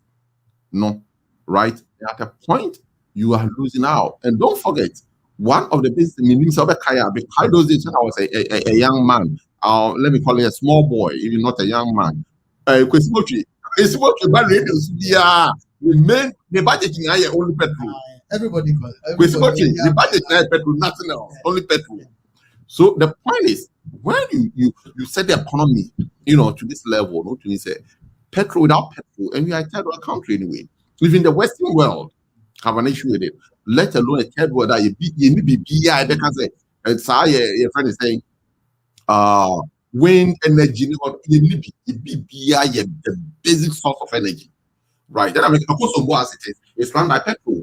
They all machines that they use oil. They all use it. Of course, they use some element of petrol to turn the turbines around. So they've got a problem, but they still have to use that. So what we have is we have as a country to look at this carefully. And I agree with Sam George. Say, I know the day, we fought for leadership in the country. So give that excuse of it has happened all around the world, and therefore we are doing that. Put it on the table, right? Now, I don't know the day. What is the tax element of it? So tax element, you what I say, right from the producer price from the world market, and let us all know open. But in my opinion, I know say to the best of my knowledge, yes, I know because I'm not a career economist or energy economist. But to the best of my knowledge, what I've gathered is that you have about 40 to 50% of the price of petrol all being taxes. 40 to 50%. Yes, nothing less than that. Okay, all right. Before we go, let me just chip in this. You see, what we have to understand that the government is caught between the rock and hard place. And what do you mean by that? Yes, the government needs taxes to undertake projects. Sorry, including Broni's Broni's activities all that. We need to be careful. Yeah. The government is caught between the rock and hard place, meaning that the government needs money for the essentials to make sure that projects are completed.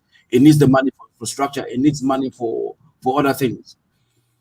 Yet, there is no other way to recoup money from taxes except fuel. You think so? Yes. Yes, fuel gives the government much revenue even than the taxes that than the PYA, PYYE that they collect. This well and duty. First, how Yeah, about it. Yeah. There are two areas. Those two areas, they bring much more money for the government to undertake the projects that the Ghanaian wants. The roads, though the roads are not being done, school teachers, hospital nurses and doctors' payment. Is the wages, they call it the accountant general came back and said, look, about 75% of what government revenue goes to payment of salaries. Government needs money to do that. The only way the government can get money to pay your father if he's a teacher, or your mother if she's a nurse, is by raising fuel prices. So that's why I said the government is caught between the rock and a hard place. On one hand, it needs money to pay your dad, who's a doctor, who's a nurse, who's a teacher, who's working in the ministry. On the other hand, he has to raise petrol taxes, and then you go and demonstrate. So we have to find a level of understanding with the government. Where do we stand with the government on this? If the government comes back and says, look, Ghanaians, for the next 6-8 months, this is what we're going to do until we find a level ground, then let Ghanaians know this, that for the next 6-7 months, this is what petrol prices will be. And then after 6-7 months, the petrol prices will go back to where it was, where it is at the moment, because we've recouped enough money to do what we have to do. But the government is not saying anything. It's just the fuel prices going up without any explanation. And as you might say, we have enough oil. We produce oil. The earlier we think carefully, and then build our refineries, as I say. You contradicting yourself. You just said that we are just enjoying the royalties that come from the oil. So therefore, we don't have oil. No. We all know that most of our oil shipped outside. They are refined and then brought back to us, like they are like our bauxite. Yeah, but Our bauxite. it doesn't belong to us, so it will be. No. Listen, we are at a certain point. We can put our foot down and say, look, this is it. We've seen Cuba done it. They say, look, no more this. Look, we have to talk to our stakeholders and say, look, this is what the country is facing. If we don't see it, we're seeing it. We're feeling it. So let's come to a level playing field and then rediscuss this. Rediscuss this, because we cannot feel like we belly. You understand? There's a time when things are going bad in the country. People should understand that a new form of agreement or a new form of discussion must be held. And this is where we are now. Ghanaians are suffering, as I'm saying. And I feel sorry for the government. I feel sorry for it because the government wants to do things for the people. The only way it can get money is by increasing the taxes on petrol and other things. I saw somebody provided his bill of lading, what he has to pay at the port. The amount of stuff that is on the list, I shuddered. I shuddered and I said, look, what's all this for? COVID is there. COVID taxes is there. COVID recovery taxes and all everything. The coming of COVID and then the recovery of taxes and COVID. Listen. Even how do you call it? All these to go and cater for, in actual fact, free fuel for who thinks to pays for the free fuel the MPs enjoy. We pay for it. The government has got to recoup money to pay for them. So therefore, are you saying you sympathize with the government? So Sam George is wrong to say that, listen, we voted in a country. The petrol problem is worldwide. Is connected. Somebody has got to refine the oils elsewhere to bring it to Ghana. So you have to understand that it is connected. And then you have to add taxes to yes, it. that means it is connected to somebody doing some job for you before you can have petrol in your car. So some judge is good, it's all right. But for this is interlinked. The petrol situation is interlinked because we are not refining our own oil. Yeah. That's what you have to understand. So somebody is in the middle doing this for us. So it is interlinked. Let me ask Sammy on the line before I come to Anita. Sammy, I mean, we have one over here. Mr. Nono is supporting Mr. Ujiri, yeah? Ujiri. It's not much support, but I feel sorry for the government. You feel sorry. It's caught between a hard rock in the hard place. Okay, all right. And Mr. Ashley is saying, listen, some George is right. Sammy, what is your take on this one? Oh, okay, to me, I don't feel sorry for the government at all. Why not? Oh, because they used this as a political tool when they were in opposition, that they were going to do better, isn't it? Yeah. And they were going on about, lambasting the previous government, and they were rubbish, and they have absolutely no clue how to run an economy. And when they come, I remember seeing some videos which are circulating, President Nanado going on about and he was going on about he was going to reduce petrol. So I mean, why should I feel sorry for a government that has been like I don't feel sorry. But we're going. It's very true. It's a global problem, in terms of the issue with fuel. We've our fair share of price hike and we've dealt with it in our own way. I mean, unfortunate for us too, inflation. I'm sure when the figures come up, it's probably going to go high because petrol is part of the basket.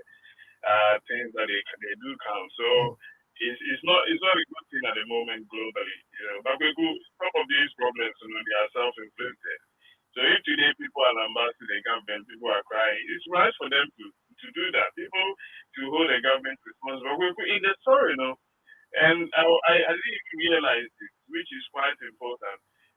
We're making some assumptions about the oil price per barrel when the baseline for the budget that they put in terms of the revenue that we're going to generate. And apparently, from what he said, is true now. He said a figure for the baseline figure for the projection of revenue for the oil was $54 per barrel, which we now know that it's gone up to 81. So what it therefore means the windfall, there's some kind of a profit which has come. Yeah, the projection is actually higher than what they thought it would be in terms of their budgeting forecast. So if it is actually quite true now, what it means is that there is some excess of money somewhere which they can use to shove, some of these Christians and then cushion the people. If it is possible, and I agree with him that it is something that the government should consider. But it's very clear the government cannot consider, perhaps, because they don't have money. There is no money in the economy. This government is basically bankrupt. I stand by. Where is the money going to? You have to actually you leave Leonardo and call Bamumia and ask him. There is no money. They don't have money. They don't have money. This is a simple reason why they for quite reason when he went to probably later. Not parliament. I saw one of these things. Catch up Palano say. So then, say. They should create their own jobs and they shouldn't even think the government will be able to employ any of them. I mean, rightly so, but it's very clear they could know that the government, the revenue stream is not enough because you can't say who will employ more people to be able to pay them. We cannot absorb all those things in the economy, and it's true. They do not have money. They haven't got a Scooby-Doo matter. And that is the reality of what is happening in Ghana now.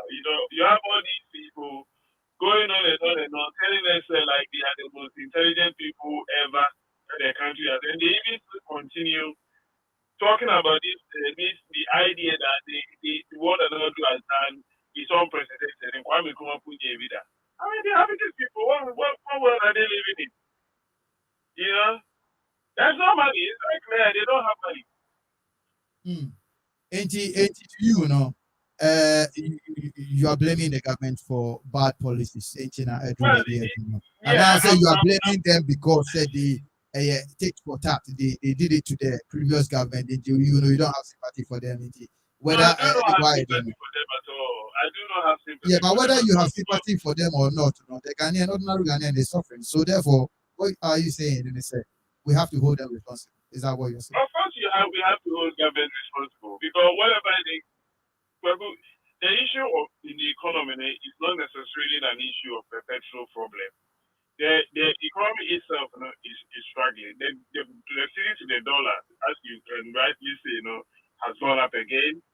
The forces, there are so much forces in the economy which is going against everybody, and that is why when you do these small increments in fuel prices, it's really going to make things worse. Because already people are actually struggling because of the issues with inflation and interest rate and all of that.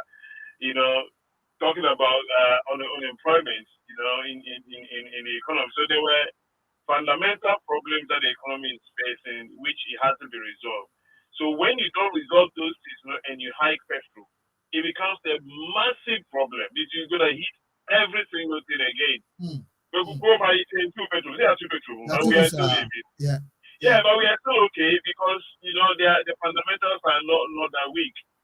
So you will still be able to go by. You still can get jobs. Yeah. So everything you didn't feel the shock of it. You don't feel the shock of it anyway. You don't feel the way Ghana for feel. Then it's because fundamentally, the economy has been badly run by Baumia and Colonel Furiata. Badly run by them. Badly run. But people say, Adita, where does your faith lies? In who?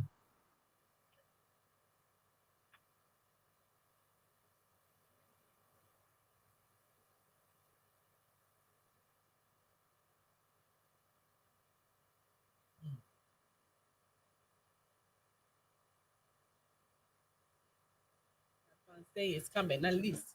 That prepares you for or have a debate about what is happening. But not on Sunday. Exactly, not on Sunday.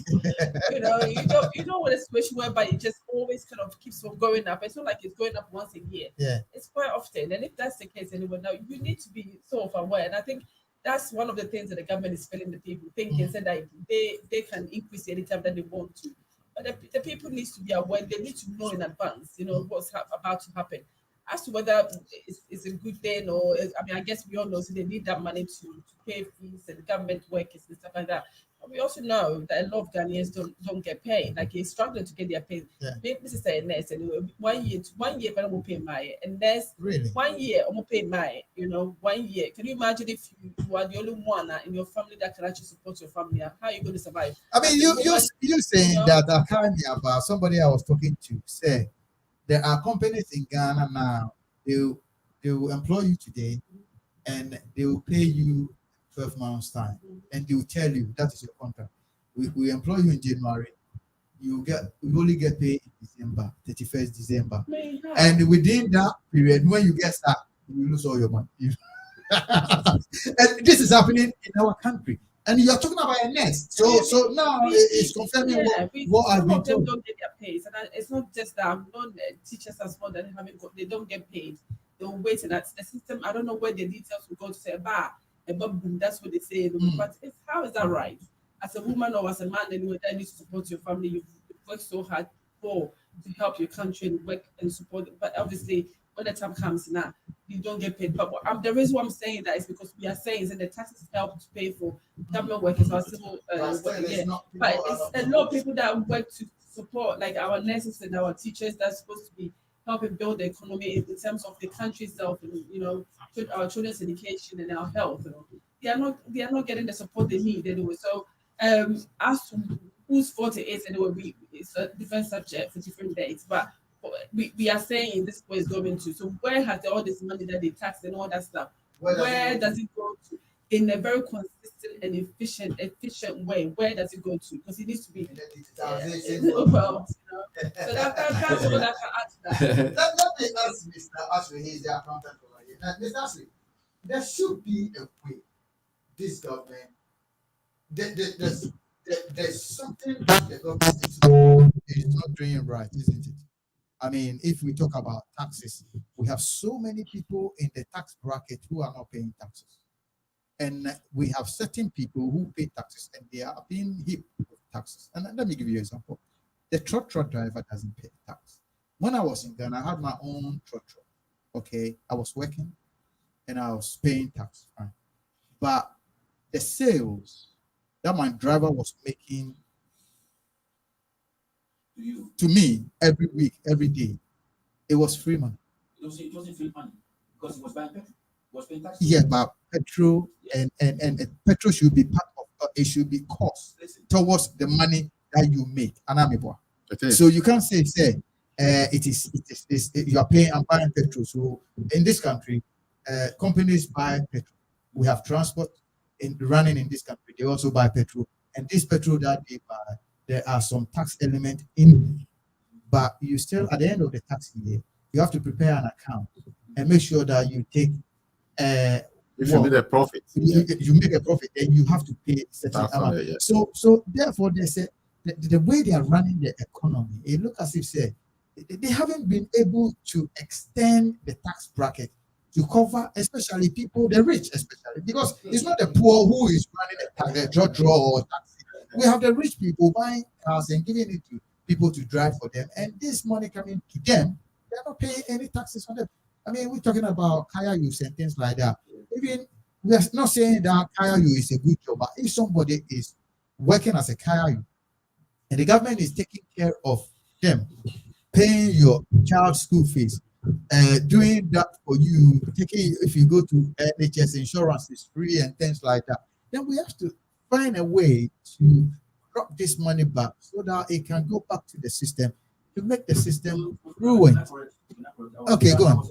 I was in Ghana last year, and myself and my brother were at we went to visit Kimbo, my whole schoolmate, school place, and we happened to be around the Macro Market area, and we saw AMA people issuing ticket lampo to Kaye, and they were paying, even if it's 2 6 or 3 6, I think they were paying about 2 6 or so. So they've been taxed. The lampo is a form of tax. They are being taxed. So in the system, there's something wrong. Regardless of how crude it is, whether it is really good or not, they are paying taxes, and there is a way. That means we can actually formulate a system whereby every single person who is selling something on the street can pay something. And I believe that with this new digitization coming, so everybody will be captured into paying something, because it is essential that we let the system work, go around, employ people to go around, and then issue and let people pay taxes. If anybody defaults or anybody misappropriates funds, punish them, but the system should work. Okay, actually, our time is fast. Yeah, I think one thing you lost out here is that digitization should rather focus on making sure I bring everybody to the tax bracket. That's right. Kwaku, what we are not doing is that, in fact, in Ghana, I'll tell you, it's only people who work in the public services and people who are on payroll of various companies. They are the only people who pay tax. And the ghosts. The ghosts are too many. Yeah. Whoever is self-employed, and that's his own job. I mean, contractors who build houses do not pay a penny in taxes. Well, Right, simply because they don't run a payroll and nobody knows them. The system does not capture them. And there's no way that the government has actually planned what I'll call a bit of an innovative means to make sure that if you don't have, let me tell you something. As we speak now in this country, from 5th of April coming, if you're a taxi driver and you don't prove your tax code and your tax basis, you can never renew your license as a taxi driver. Yes, that's a new law. That's because they realize many people in the cab services are not paying taxes. They are making money and not paying taxes. They're coming after everyone, basically. That's what, no. You see, that's where the system works. That's what the digitization is all about. Proper digitization. That's what it's about. It's not about you telling me somebody on Facebook selling his own products or whatever around the world. We are creating employment. No. So, Kwaku, from what we are looking at now, the point is, we as a country has a challenge, right? But like you said, we can get taxes to be able to fix some of these things. Only if government, and this is a government obligation. It's not a matter of, I think that's where I agree with what we call Sam George. Government has an obligation to provide the basis for us to make sure that everybody in the economy who earns a penny is paying. Sometimes I was educating my workers in the office. I told them the things I learned in Ghana, right? In fact, in Ghana, my studies, I did taxation and gift tax, whatever tax, they were all paper, theory. I never saw one when I went to practice. Because what we had there was the people from GRA at the time was internal revenue. They would rather come, take their bribe from the money director and go away. Yeah. So there's no need for you as an auditor to appear and defend a case. Wow. You see, but if you were to get all these things right through digitization and make sure that no money is paid to anybody to the GRA, it's a matter of GRA straight. Everybody's aware. Like, electronically, it's being paid. That's what it is. That's like my dear sister, Kwaku, when they come and give you bill, this country, have you ever paid maybe you were in the what do you call it, yellow junction box? Did you pay money to any human being? Never. It's just an account straight to the headquarters. Yeah. That's it. All the letter accounts, you pay straight there. Therefore, that person in the middle will never get any benefit. For him to be corrupt. Yeah. And these are the things you have to look at in digitization. And just avoid telling me that when I have YouTube and whatever, people are selling their product on YouTube and Facebook, they are doing business, they are creating employment. What are you talking about? Well, so I'll pray that as a government, we adopt a proper tax strategy through this digitization and financial prudence to be able to get everybody into the tax bracket. That I said on this platform before, I'm sorry to waste your time for a minute. That's all right, yeah. This so-called what do you call it? The free SHS. Yeah. We need your tax document, otherwise we don't enjoy it. Whoever you are, that alone will give us so much data. You don't want to get free education for the child. So much data that you can then extend it and capture people into the tax bracket. But you have millionaires who earn millions, and yet they go for free SHS. Yeah. What are you doing? What are we benefiting as a government? We are not taking outside it. These are the questions.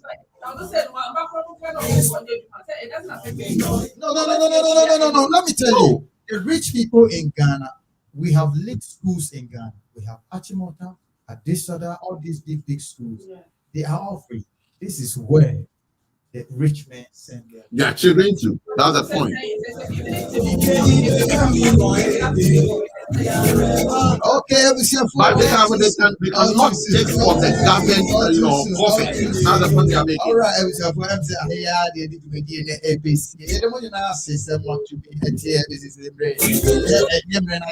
the scope, but with the